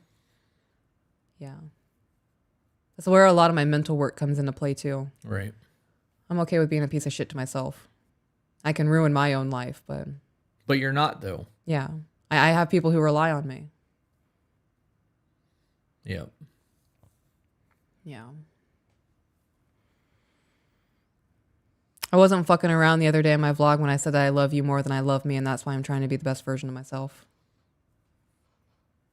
We're trying to do that for each other. Yeah. That's what success looks like in a marriage. Sometimes, I don't know. Anyways, this email is a problem for me. It makes me uncomfortable.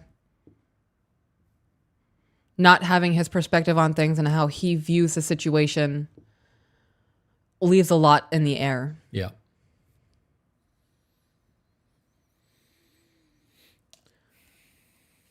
In regards to telling him how you feel, tell him what you said in the email. That you are still home alone waiting for him to get back. Would you say that this is the codependency negative that we talked about in that one email? That or the R&R? Yeah, because of the codependent thing. Is Heather in the chat? Heather would be she was the one who chimed in on the whole codependency thing for us. I don't know.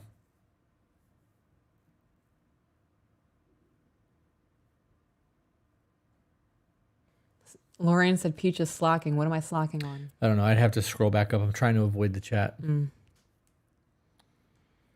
I really don't have any other advice in regards to how to tell him. You just have to tell him. Right.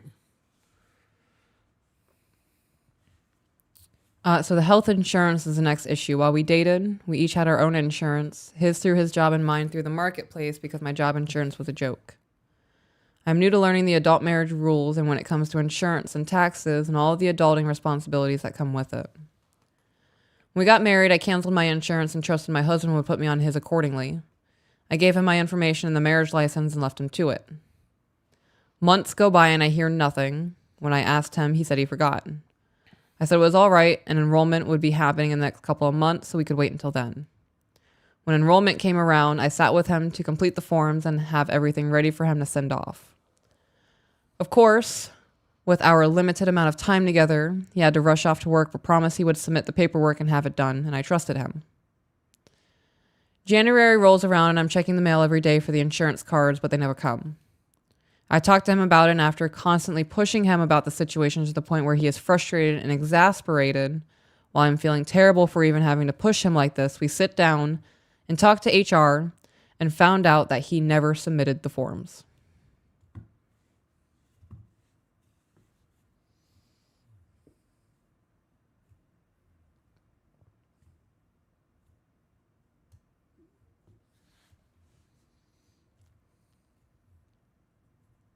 So that was a whole ass argument of, babe, the insurance cards never showed up. Are you sure you turned in that paperwork? This is coming across of how dare you question me. Of course I fucking turned in the paperwork. We had a whole conversation about it. Only to find out he didn't actually do it. Only to find out he never actually turned it in. Okay.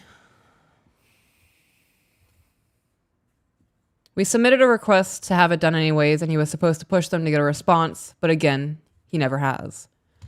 Eventually, I stopped pressing him about it because it only makes him mad and ruins our time together. Health insurance is important to me. We ride a motorcycle together and I work in healthcare where anything could happen. We're also preparing ourselves to become parents because we plan to start trying at the end of the year. Ooh, hold on. Are you? Glad that you had the same response there. Do not have a fucking kid. Do not fucking have children. He's not there enough to be present in your life. You think he's going to be present in a child's.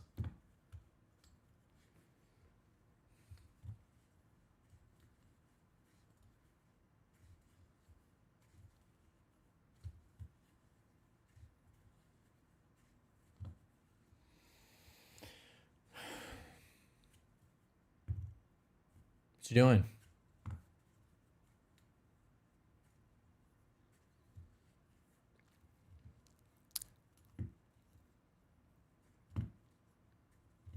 Children are not objects you can collect.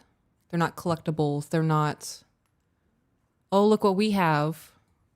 This is a human life that you're bringing into the world, a life that you're going to have direct influence on.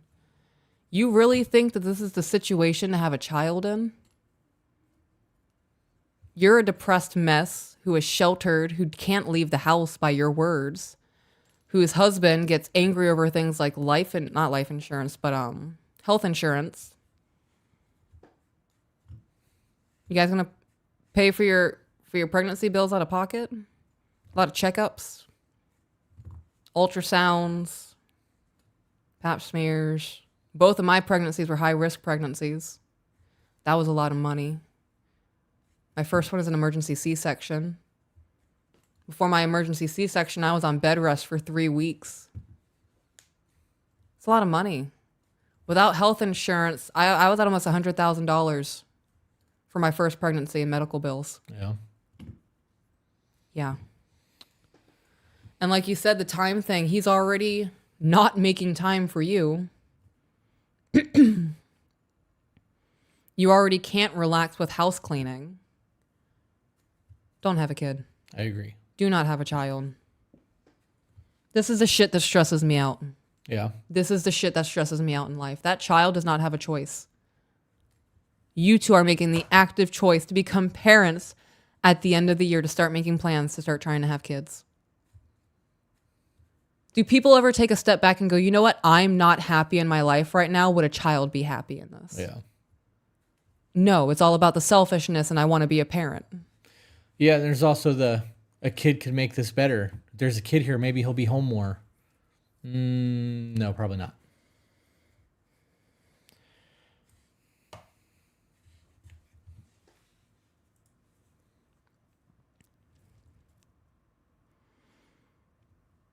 There have been times where I see pictures of videos of babies and he says, well, let's do it. Then I have to remind him that I don't have health insurance and there's no way I will get pregnant without insurance. I pay for birth control out of pocket just to make sure I don't. How about there's no way I will get pregnant until we figure out our relationship issues?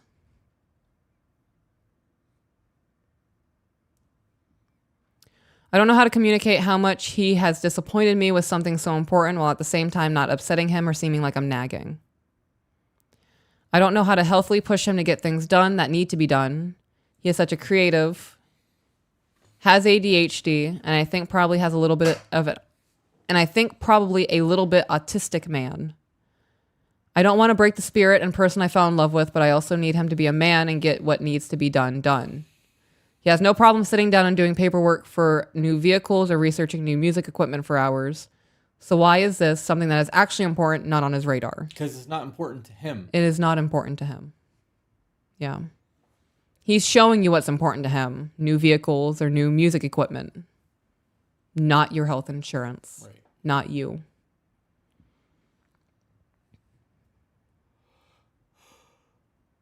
It makes me feel like he doesn't even care about my health or safety. If we were in a motorcycle accident, he couldn't save me just because he is physically there.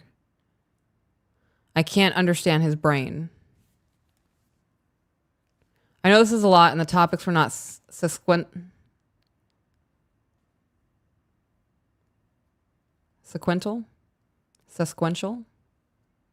I don't think that's how you spell that word. Sequential? Or organized very well, but I did my best. While reading this email, I feel like I have done nothing but complain about my husband, but I really do love him and appreciate him for what he does.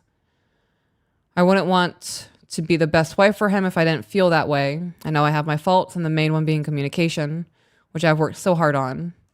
When I do express myself to him, I just feel like his words do not meet his actions. Please help me with some communication tools I can use that won't make him feel like I am attacking him or make me feel like I am burdening him. So you can work on your communication all you want. If he doesn't want to fucking listen to you, he's not going to listen to you. Right. He has shown you in the year you've been married, he does not give a fuck about your health insurance. He argued with you over the fact that he did not turn in that paperwork. Yeah. This would be a conversation of, look, these are key moments where I feel I am no longer a priority to you. What are we going to do to fix this? I am not happy. I feel as if our relationship is all about you, and this is supposed to be a teammate thing.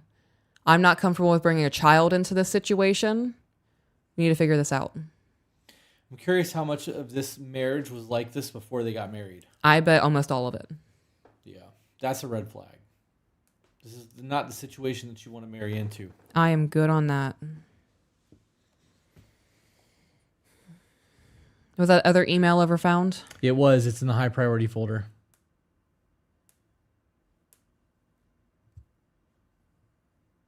Marriage crisis? Maybe. Let's see what they say. He texted me and said it was in the high priority folder. Is there anything else in that folder? You asked for it. Okay, well then it's got to be that one.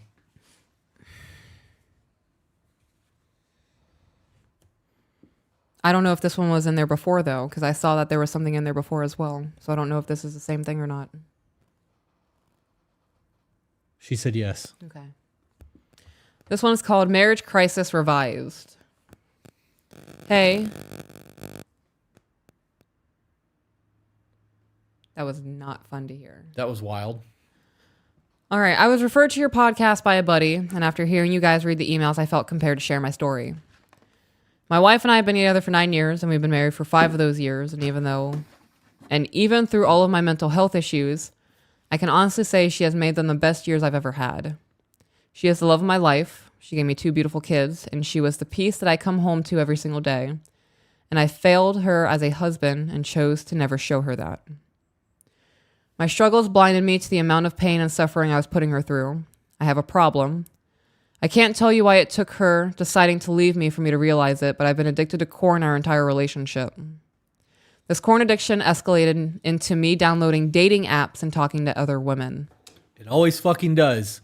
It's just like a dope addiction. Yep, it's never enough. You are never going to get that same high, and you are constantly going to be chasing the next thing to make you feel like that first high did. Yep. I'm not trying to justify my actions or try to say that I wasn't cheating, but I wasn't doing this with the intention of actually meeting these women. Yes, it was you just were. a conversation. Yes, you were. Shut the fuck up. Yes, you were. Yes, you fucking were. You're writing an email and you're pouring your heart out to us, and you're lying to us just like you lied to your wife. You do not go on a dating app without the intention of cheating. Yeah. Doesn't happen. If you were married and you were on a dating app, your intention is fucking clear. You would not be on the dating app. Yep. I was so blinded and confused from my addiction that I saw no problem with this since I wasn't actually cheating. But now I know that this is just what I told myself to survive the guilt of what I've done. This is going to be that episode that we just recorded on the Dirty Pictures one that we just recorded for R&R. This is exactly what we talked about. It is. I joined the Marine Corps at 19 with the thought that it would change me mentally and physically so I could be better for her. The Marine Corps did in fact change me mentally and physically, but not for the better. It only made my situation worse. I never sought the counseling I needed because it was beaten into my head to not be a bitch or to man up and deal with it. So I dealt with my issues by bottling everything up, drinking, and playing video games to escape my reality and responsibilities. I wouldn't help her around the house. Pause. Okay. Pause. Fucking pause. Can you read that again, please? Ooh. Read that again. I never sought the counseling I needed because it was beaten into my head to not be a bitch or to man up and deal with it. So I dealt with my issues by bottling everything up, drinking. Pause. Okay. I was told to man up and deal with it. Mm-hmm. That was a statement, right? Yeah. Okay. And then, so I chose to deal with it by drinking and playing video games to escape my reality. Right. Okay. Man up and deal with it. Man up, process your shit, get over it, and live your fucking life. Mm-hmm. Not man up, become an alcoholic, play video games, and treat your wife poorly. Right. When a man tells you to man up and get over it, work through your shit. That's what we mean. Mm-hmm. You can sit around and cry and feel sorry for yourself later. You have shit that you got to take care of right now. Right. You take care of that shit right now, especially in the military. You take care of what needs to be taken care of, and you worry about your mental health afterwards. Yeah, you're a man with a mission. Right. Then you take care of your mental health, and then you focus on your family. Mm-hmm. Not mask it with alcohol or other drugs and corn addictions and playing video games and neglecting your family. Yep. There are a lot of people who are in the chat right now who are military. Yeah. Tell me I'm fucking wrong. Any of you in there, tell me that I'm fucking wrong in what I just said. That's an excuse. Just like saying I signed on to a fucking dating app with no intention to cheat.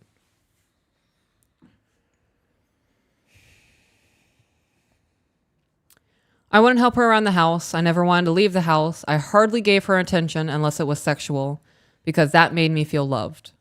Of course, this made her feel like all I kept her around for was sex. I understand that my intentions don't matter, and how I made her feel is what does. And of course, since I was watching corn, I had unrealistic expectations, and this killed her sex drive. She almost never initiated. I could count on one hand the amount of times she initiated in the past 5 years. And since she was never initiating, I felt like I needed to watch more corn to get what I thought I needed. That's turning to the thing that's causing issues in your relationship. Yep.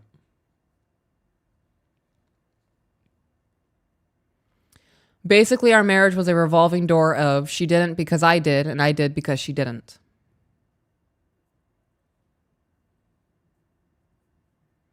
Revolving door of she didn't because I did, and I did because she didn't. No, it started with she didn't because you did. Right. That's where it ends. Her actions are a reaction to what you're doing. If I were in a relationship where my husband was addicted to corn, I would also not be initiating. Right. You clearly have no interest in me. Why would I put myself in a position to be hurt more than I already am? I'm good on that. Yeah, I think I would be having a very different reaction to this email if there wasn't the bullshit added into it. Yeah, the lies and the trying to mask it. Right. There is accountability here and ownership of the actions and how wrong they were.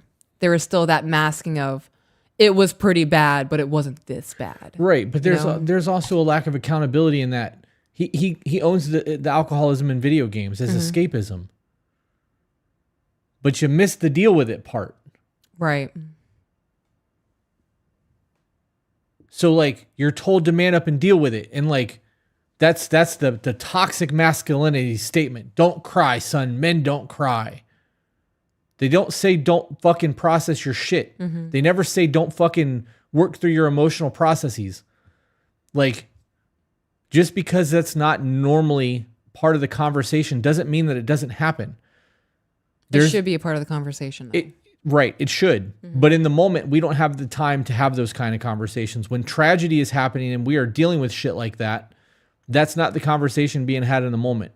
So for a man to go, man the fuck up, deal with it, when you are out of that situation, then maybe you should go back to that, go, okay, so how am I supposed to deal with it?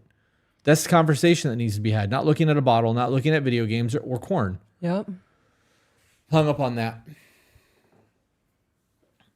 Am I good to keep reading? You are good to do whatever you want, Hotness Everdeen. She did try to tell me what she wanted. She even threatened divorce a couple of times, but I was so caught up into being in survival mode that I just shut down and ignored everything, pretending that everything was okay. The biggest mistake I ever made was ignoring my kids. I didn't neglect them. I always made sure that they were fed, changed, had clean clothes, but I hardly spent any time with them other than that, excluding holidays. Very rarely did I play with them. The most they really got was sitting in my lap while I isolated myself at my computer playing video games, and that's something I will never forgive myself for doing. Are we going to just ignore that whole statement? Are we okay, God damn it. What do you mean ignore that whole statement? What are you ignoring? Who's ignoring what? I don't know if I want to get into that. I'm annoyed. Well, I was just thinking, there are times where I kind of beat myself up because I feel like I don't play enough with the kids. You are one of the most active parents that I have ever met in my life. Yeah, that's good to hear. But that man just said that I didn't neglect my kids. You did. And then listed all the fucking neglect with your kids. Yeah. Providing them with housing and clean clothes and food, changing diapers. That's the obligation you take on when you have children. Right. Along with parenting. Right. And being present in their lives, not just existing in a room with them. Right. Not providing those things like housing, food, and clothing are extreme forms of neglect. Right.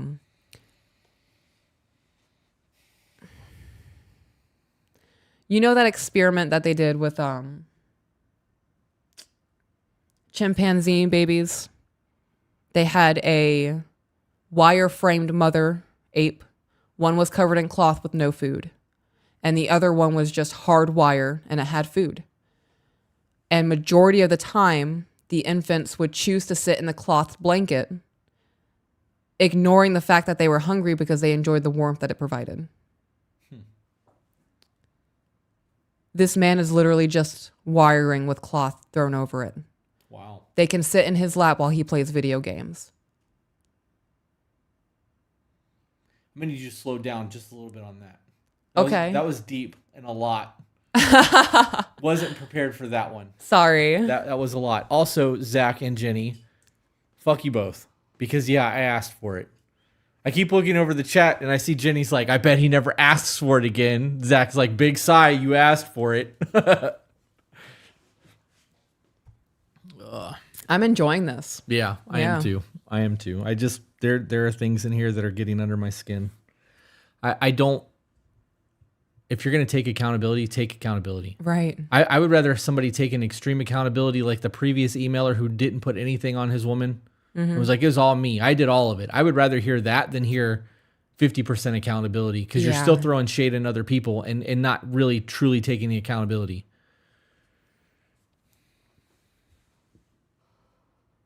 Did you not know about that experiment? I did not, but now I don't know if I want to watch that or not because it'll probably make me sad. I like animals more than people. It is a very disheartening one. Yeah. Yeah. I know a lot of experiments that they've done psychological wise, and a lot of it's very fucked up. Yeah. Yeah. Understanding the mind really of any living being, because even though we are a more advanced species, we still have primal aspects of our brain that our subconscious works in. Right. So knowing that there's really not much of a difference between a newborn ape and a newborn child, and that their brains work the same, hearing that this child will take anything that this child can get and just sit in dad's lap as he's playing video games hour on end.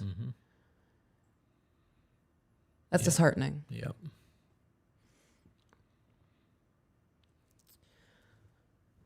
This carried over until about 2 weeks ago. On our 5-year anniversary, she broke the news to me that she wanted a divorce.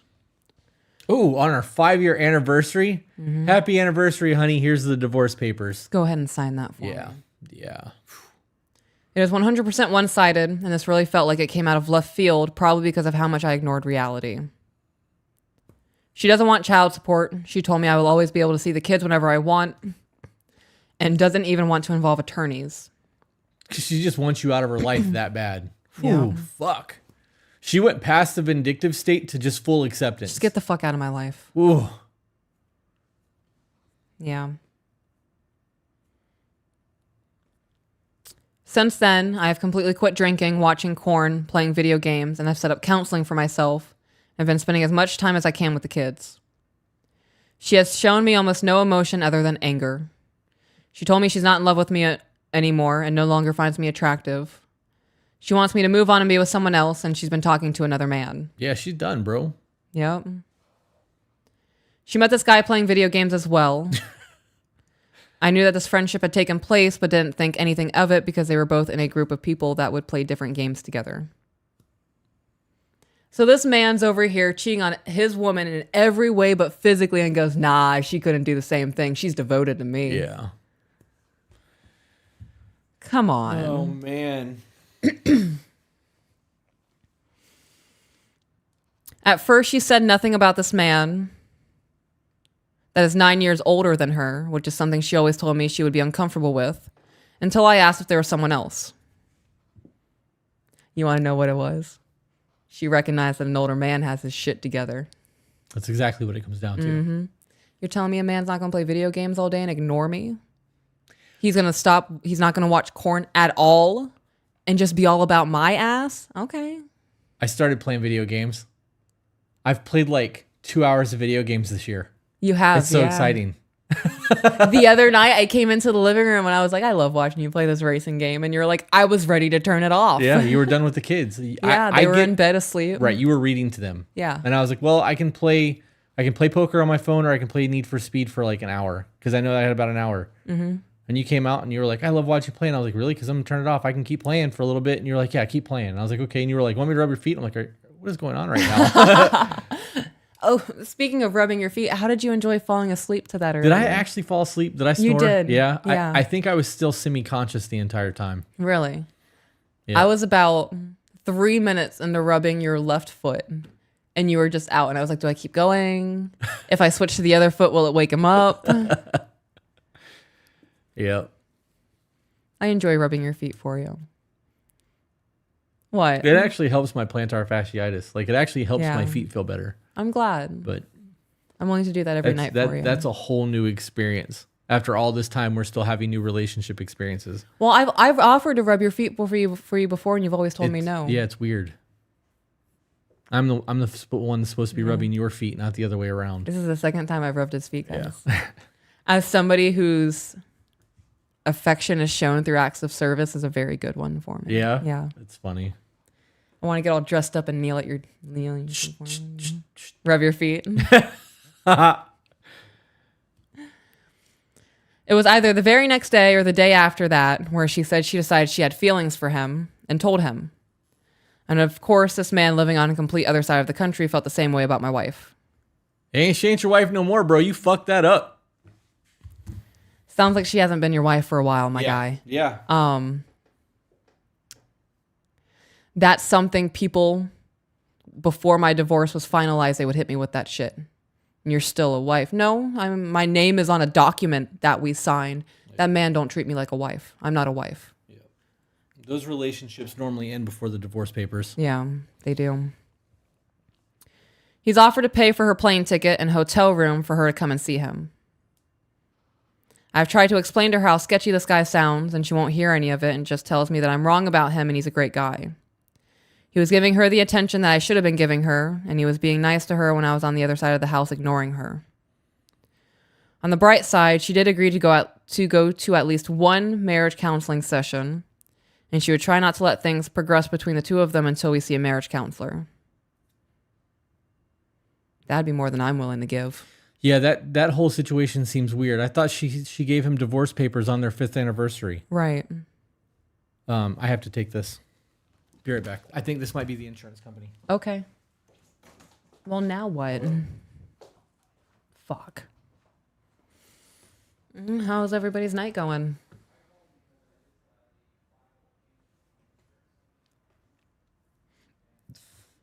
Excuse me. Oh my goodness.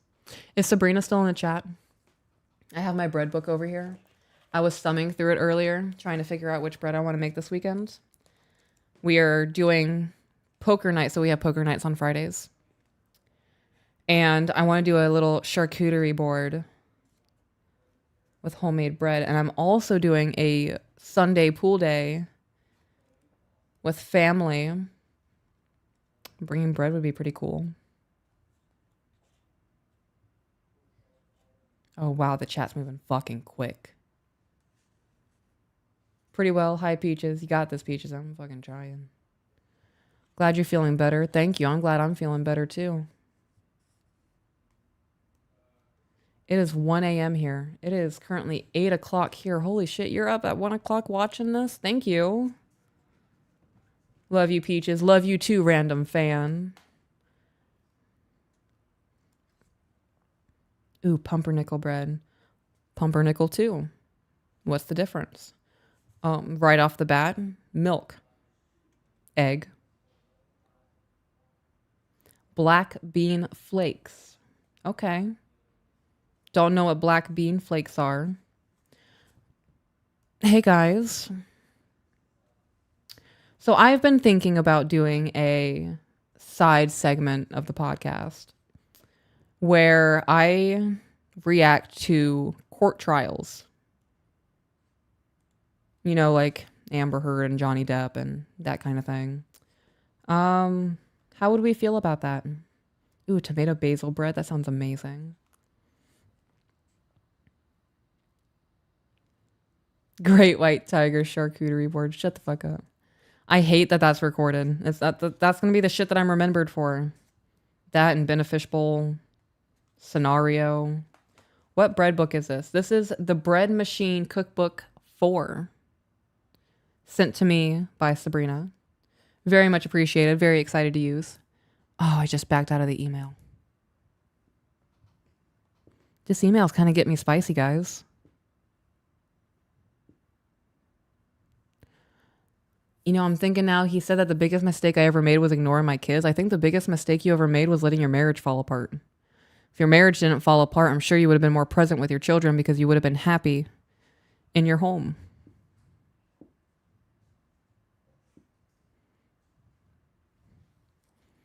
The asshole in me is saying, I know you're going to therapy, but you should go a little bit more.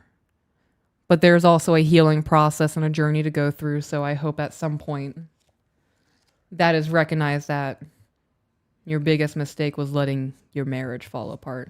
Does that say Alabama bread? Anadama. Anadama bread.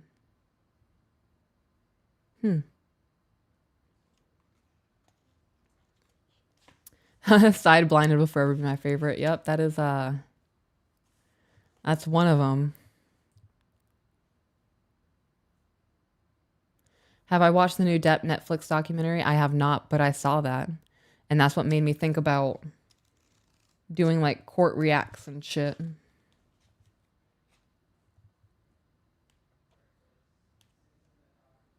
Humans remember humor more than anything. I believe that.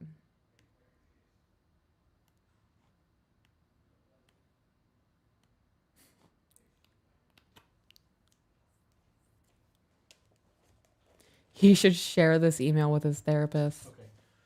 That was the insurance company. I'm really glad I answered that call. Okay. That final check, 2 checks that we were waiting on the roof. Yeah. I have to send out a final job note because they just finished the roof. So I have to send out the job completion, and I have to send out the estimate that they gave me on the roof.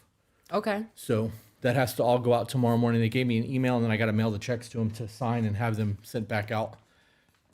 But that's good because I paid for that roof out of pocket, so at least they're going to reimburse it. Yeah, that is pretty dope. Yep. Are you hungry? I'm fucking starving. Okay. Chili's? Sure. Fuck yeah.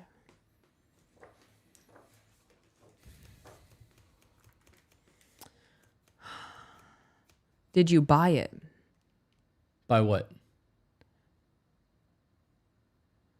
Oh, my friend Jackie. She's the one who suggested that I should get hot pink eyeliner. And she just asked me, did I buy it? I did not. It's sitting in my Amazon cart. Because I am somebody who will go through and add like 40 or 50 things to my Amazon cart and then really need to order something and go through and save like 80 of those things to my buy later list and then never look at it again. Yeah. Yeah. I am 100% that person. And she said, any way you want it, that's the way you need. Any way you want it.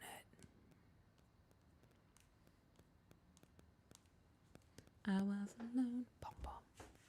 Never knew. Bum, bum. Just what love could do. We dropped from 600 to 380. I mean, we've been, live for 2 hours now? Yep. We'll finish this email and get into the super chats. Okie dokie.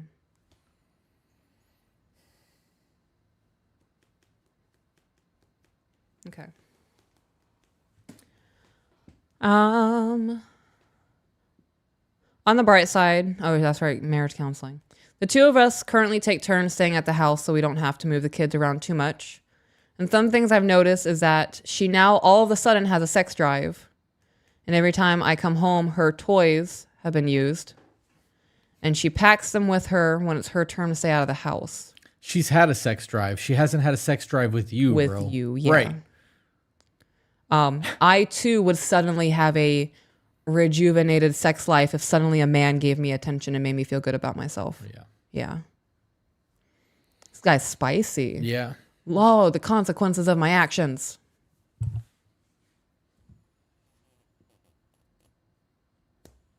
Bro, why are you checking her toys? That really is some salty He said she shit. left him out. So there could be a whole lot of fuck you to him too if she's just leaving them laying around. Well, it says every time I come home, her toys have been used and she packs them with her. When she leaves. So maybe she's just leaving that shit out in plain sight to be like, haha.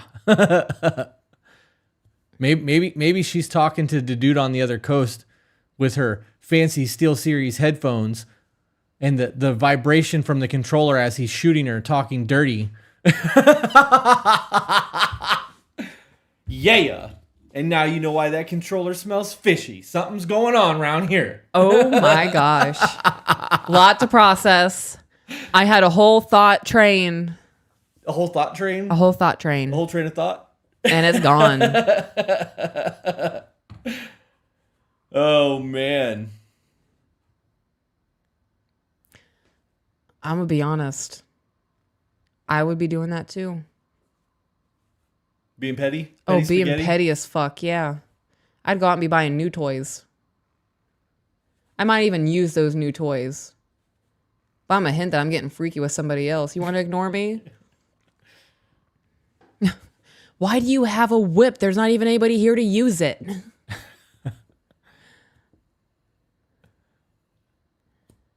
She very rarely used them when we were together.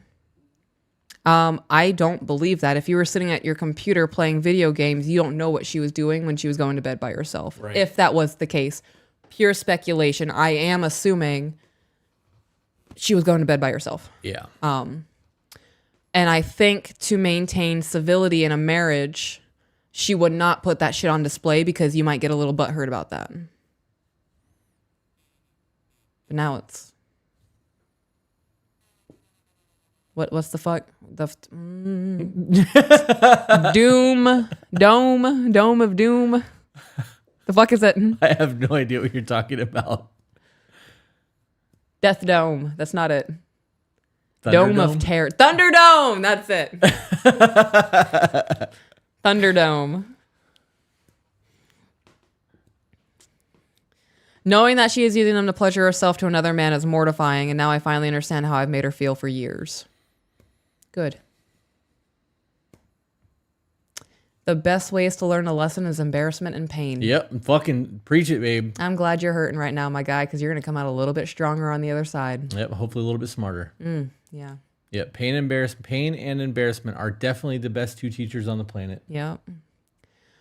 Part of me believes that this is just a subconscious midlife crisis she's going through just to get back at me. No fucking way you believe that. No way! Really? You're so high up on your ego horse, you think that she's doing this as a midlife crisis to spite you? Bro, she's done with your ass. She's over it. Gave you divorce papers on your 5th wedding anniversary. Yeah. And told you don't have to worry about me coming after child support. I just want to just go. Yeah, this isn't about you anymore. Yeah. She's living her best fucking life right now. Yeah. This is not just to get back at you. She's fucking happy. She's happy. She has told her parents about what's going on between us, but hasn't told them about the new man. She has been refusing to take responsibility for the part she played in our relationship and places the blame solely on me.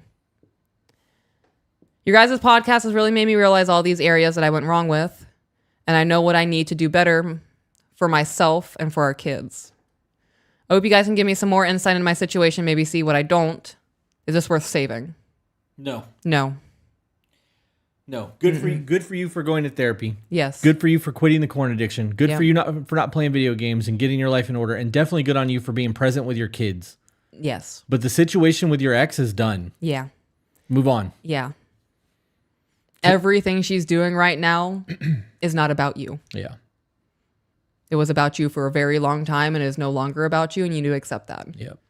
This is your opportunity to reflect inward, deal with it, and then find another person and treat them better than your last.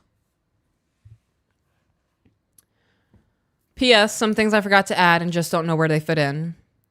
I understand there was a lot I did wrong. There were times where she begged and pleaded with me to change, and I just shut down and ignored her. Some nights she cried to me, and I told her I was causing her all this pain and sadness. Oh, and told me I was causing her all this pain and sadness. But I was so caught up in how bad I felt that I just ignored those cries for help. I wish I would have listened then, but I can't change the past. All I can do is make the changes I know I need to make and improve myself for the sake of our kids. This is also something that you need to learn from and recognize. You can't fucking treat women like this. Yeah.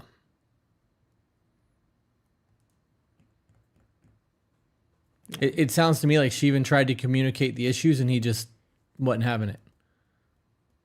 Yeah. This falls under the deal with it thing. Mm-hmm. You gotta deal with it. We also both have 2 different love languages. Mine is physical touch and hers is gifts and words of affirmation. I have never really been one for holidays, nor do I particularly care for gifts, so I was always bad at buying gifts and would often forget about them on important days like Mother's Day, her birthday, or our anniversary. Pause. How am I with gifts? With gift giving? With receiving them. Not well at all. And how am I with giving it? Fantastic. Because I know you fucking enjoy it. Yeah. I want to see you happy. I want to be the reason that you fucking smile every day. Yeah. Because it's not about me. That's how that works. You also pay attention to me. Yeah. Because I fucking love you. That's how that works. It's really not hard to buy gifts. I brought home club crackers one day and you were fucking over the moon for like 3 days after that. Those are my favorite crackers. They're so yummy. I can eat those out of the box with nothing in them, but you put them in a good tomato basil soup and bitch, game changer. And you felt loved in that I moment. did. I did. With a $4 box of crackers. It's the small things. It really is the small things. And would often forget about them on important days like Mother's Day, her birthday, or anniversary. Since I would rather just spend time together for those days, I just did what I thought I would want instead of what she tried to tell me she wanted. Right, because you made it about you and not about her. Holy shit, dude.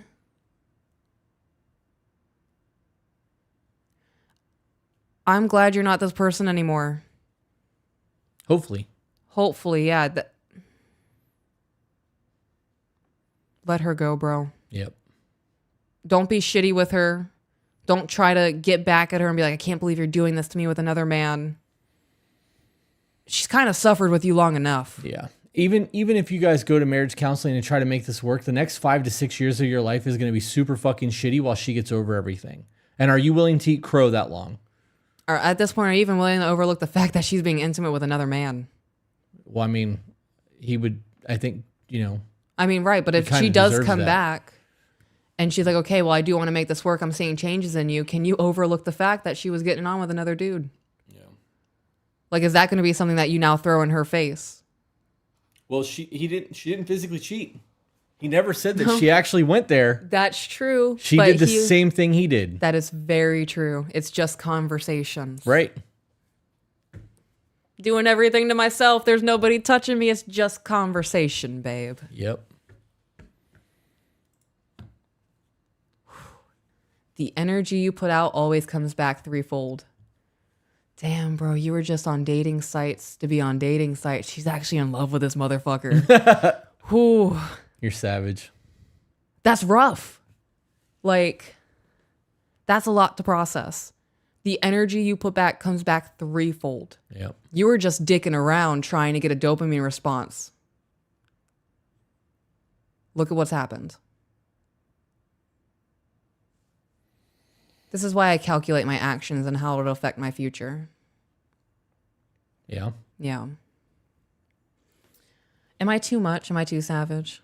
I mean, you're pretty savage. Yeah. You're pretty savage. It's all right, though. Yeah. Sometimes that's what people need to hear. Isn't it too much? No, I mean, I have to balance you right now. Yeah. Yeah, I have to be the sweet one. I do think that it is super dope that this guy's got a lot of growth. I hope that it sticks. Right. I hope that her not coming back to you, if that's the case, does not make you bitter towards everything and just go fuck all of it. Because if you're doing this to win her back and it doesn't work. Right, because you're doing it for the wrong reason. Right, you're not doing it for you. You're doing it to win her back. Right. And at that point, is that change sustainable? Here's a thought, though. On that whole, I just did what I felt she would want because that's what I wanted.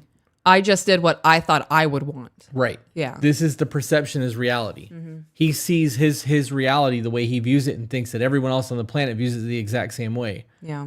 So if that's the case and that's the way he perceives his life, would he want his woman doing all the things that he was doing to her? Because he tried to be like, well, I did this and she did this and I did this and she did this and we just perpetuated this cycle. When you do something and people respond to the situation and you don't like the response and you continue doing it, what the fuck do you think is going to happen? Yep. I don't see her going back. I don't think that marriage counseling is going to help this situation. I really don't. I was with somebody who is addicted to sex. And when I was done, I was fucking done. There was no going back for me. If the root of this is that he's addicted to corn, I know how she feels. Right. Well, I know how it felt to be in that situation. Yeah. When I had the divorce papers ready and I was like, I'm fucking done. My shit's packed. I'm gone. There was no going back for me. You can't make somebody... I felt like a breathing fleshlight in my relationship. And from what he has said, she also felt that way, that she was only there for sex. When you degrade somebody to that point of, you are really nothing more for me to just stick my dick into, yeah, there's no redemption in that.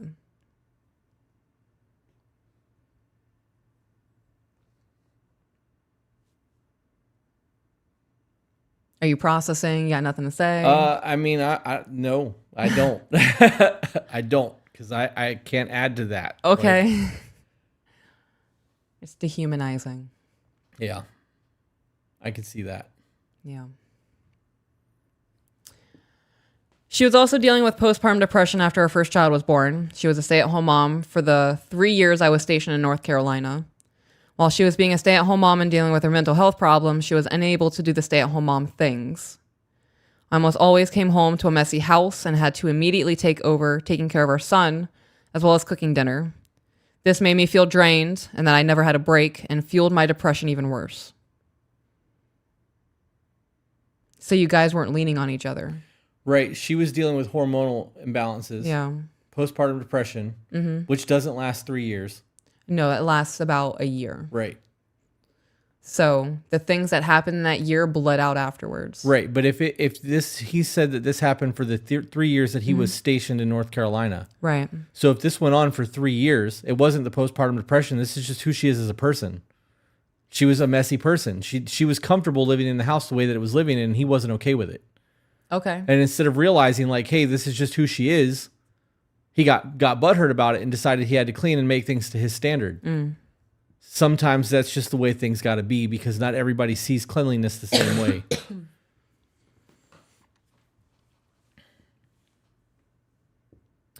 This is the last paragraph. It was another of those revolving door situations, because I know she felt the same way after taking care of our son all day, that she needed a break. Neither of us wanted to do anything, and I didn't feel appreciated for being the sole provider.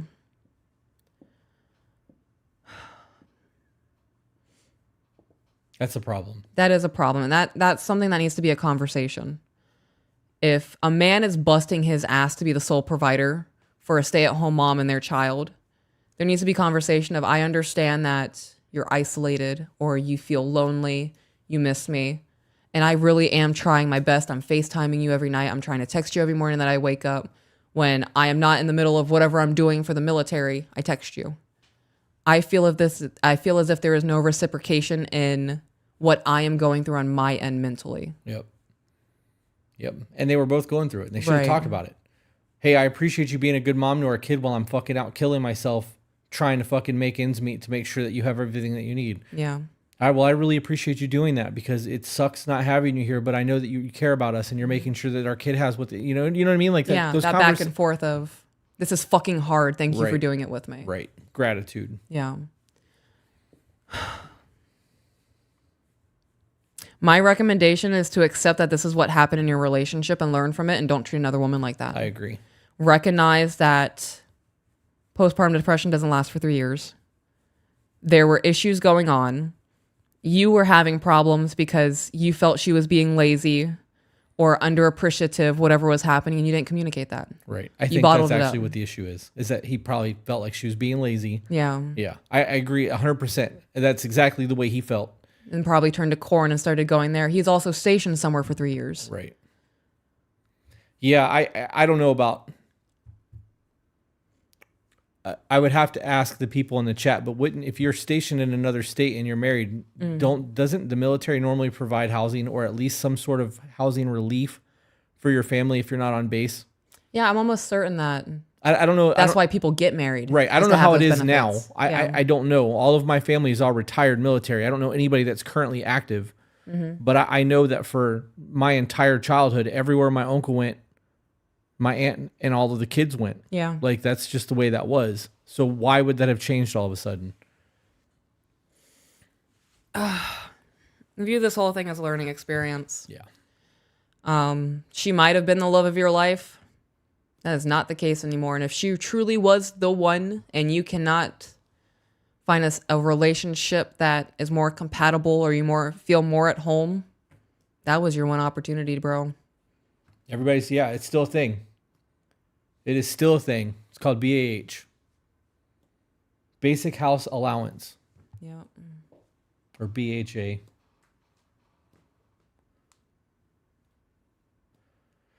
Yep.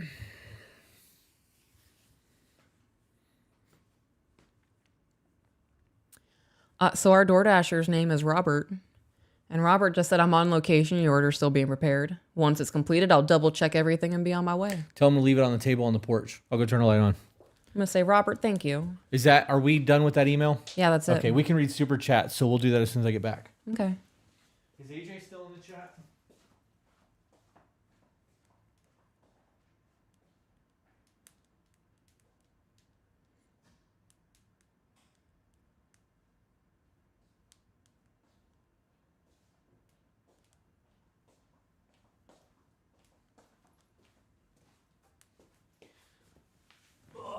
I don't see AJ.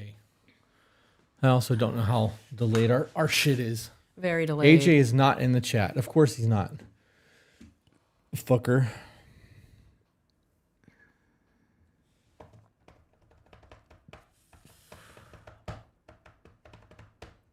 You know, ever since that conversation of getting a guard dog, I'm really thinking about my life with a dog. Yeah.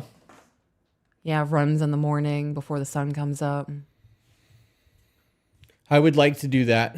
I would like to move forward on the dog thing, but I don't want to spend that kind of money until after the studio's done and Vegas is done. Yeah. So I also know that it's going to be a process, and it's not going to be 3 months we're going to have a dog. it'll be about a year.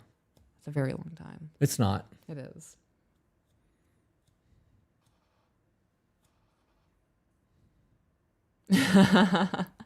So people are typing BHA or BAH, and I'm reading that BAH is blah and BHA is blah.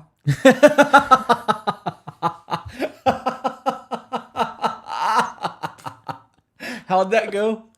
What was the second one again? Blah. The face the first time you did it was where it was at.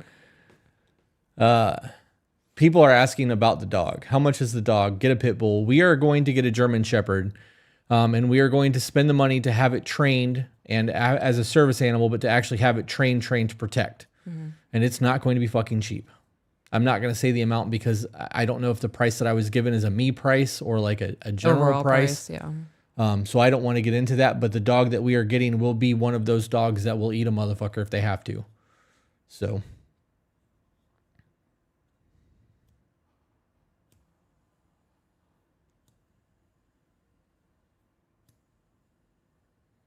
Glamourcraft said, don't get a guard dog until the kids are in school unless you have a paid trainer. Oh, we will. We absolutely will. Mm-hmm. We absolutely will. We have, in my opinion, probably one of the best trainers. Very excited. I'm gonna hit you with that Trump face. We've got trainers. They're great. Probably the best dog trainers in the country. That's good. How do you do that? I don't know. All right, let's super chat this mother. All right. Super chat. So there's a lot of them. Okay. Would you like me to move it over there so you can see it too? Yes. Womp. All right. Just wanted to be the first super chat. Janika, you were the first super chat. You were the first one. Kim said, wanted you guys to know that Janessa said thank you and she loves you guys and she tells Peaches she's beautiful. Oh. The whole family watches you guys now. That's dope. Thank you. Ashley M said, just joining from the Clock app. Hope everyone's having a good day. What is the Clock app? TikTok app? TikTok. Is that actually what it's called? No. The Clock app? Is that what people are Because referring? clocks go TikTok. Okay. Wasn't sure if that was like a new thing. Oh, I don't know. Lorraine, I'm also guessing on that, so. Okay. Lorraine said, thank you for bringing light to traditional values and taking accountability. To be better, us OGs, thank you for coming full circle in this culture. Shout out to Lorraine for getting her fucking shit together. Yeah. I'm curious. I got to look and see what the Clock app is now. Okay. All right. I guess it just is that. Okay. Ember Caldwell said, hello, I found you earlier this year. I wanted to say thank you. You guys have helped me communicate more like an adult. I'm a 19 female. Love that. Doesn't it feel nice to be able to communicate like an adult? Yeah. Yeah, there's a whole lot of life lessons there. Bailey sent us $2 and then retracted the message. Pucko. Good day, Cobbers. I just wanted to say that you have helped navigate and realize what's going on in my life. It's meh at the moment, but I feel you guys can help me. Love that. That is dope. Jody said, after a devastating day with a psychologist that listened to a word I had to say. Maybe it should have said didn't. Chris, your words on TikTok took me off a ledge. I don't know what those words were, but fuck it. I'm glad that you're no longer on a ledge because that's a horrible place to be. It really is. Jenny became a member for 4 more months. Hey, Thank look at me you. go. I really enjoy these lives since the trauma dumping has been removed. Also, love the energy tonight. I'm very, very grateful that Jenny and Zach and the moderators in Discord are a part of our lives. Me too. Bailey Fink. A little late to this, so I apologize if you have been over this already. But Chris, what does SWFL shirt stand for? Southwest Florida.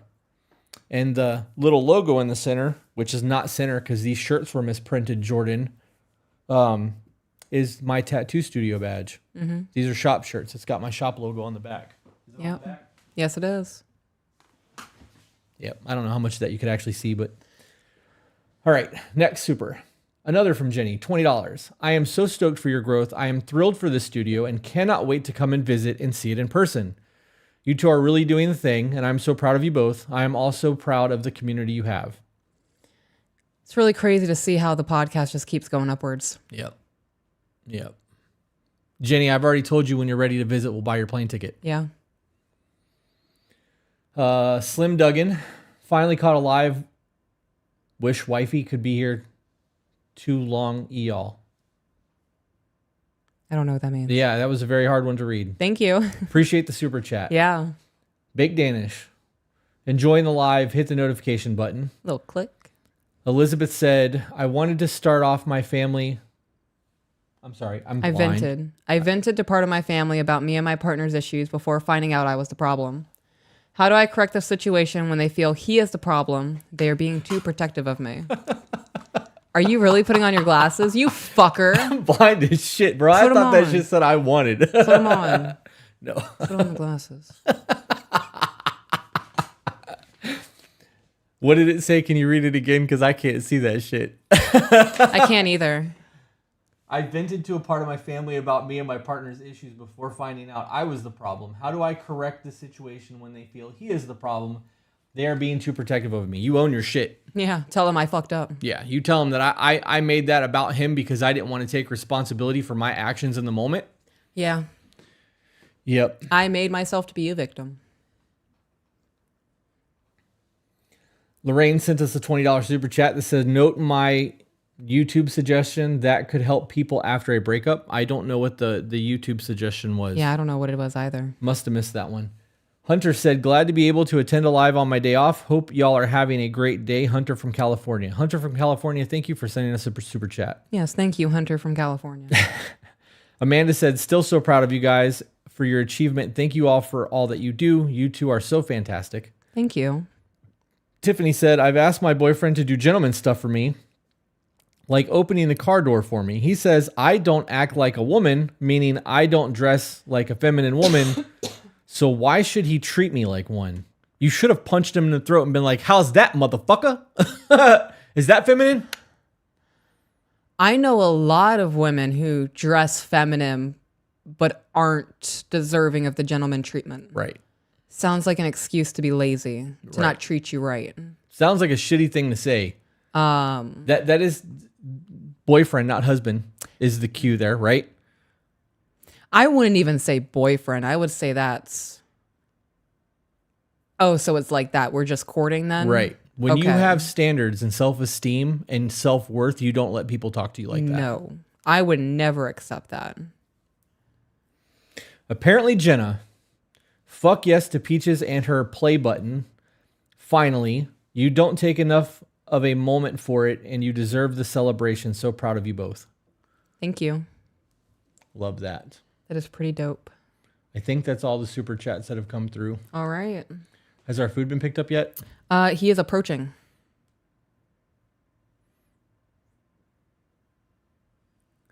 All right, I'm going to go get the food. Okie dokie.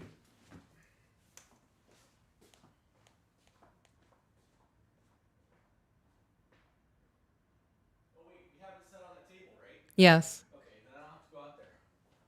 I was trying to make it so that our food's not sat on the ground because I hate that. I don't have to worry about it now. So, I just want to cover the dog thing, guys. We know what we're doing with dog. We are people who take this very seriously. We know what we are doing. We know what kind of breed to get around the children, and we know that this is an extensive process. We are not taking this lightly at all.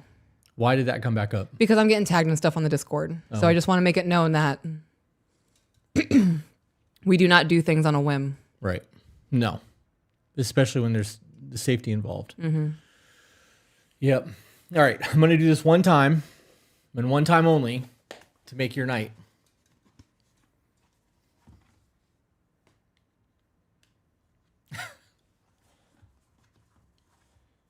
I hate this.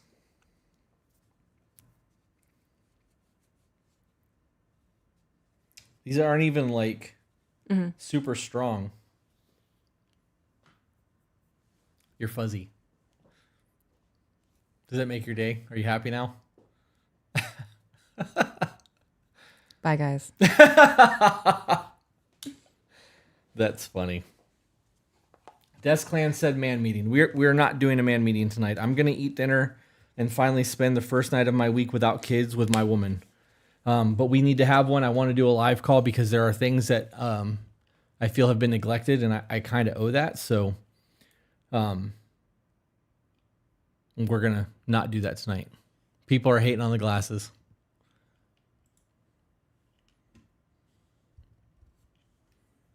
Yep. I love and respect each and every one of you in this chat. We would not be here without the support you guys give us. I'm going to punch anybody in the throat if they say you don't look good with glasses on. And you get a throat punch. And you get a throat punch. Playing some classical music in the background as I like tiptoe around and punch people in the throat. And just because you said that, you get an ad. It's so funny. Well, guys, for those of you who didn't get the ad, yes, we will see you guys on the next one. Bye, guys.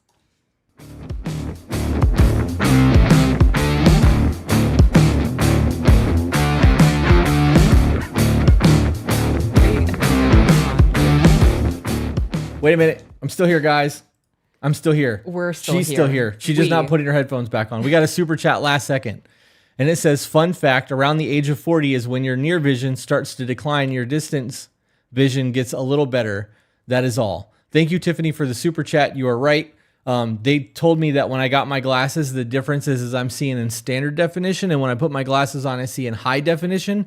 And they're fucking wrong. Because if it's not at the perfect distance, it looks like shit no matter what. So I have to like move my head to do that. And if I have to do this to squint to see what I'm doing, what effective. The fuck is the point of the glasses? Because I still have to move shit to see. Right. Leaving now. Good night.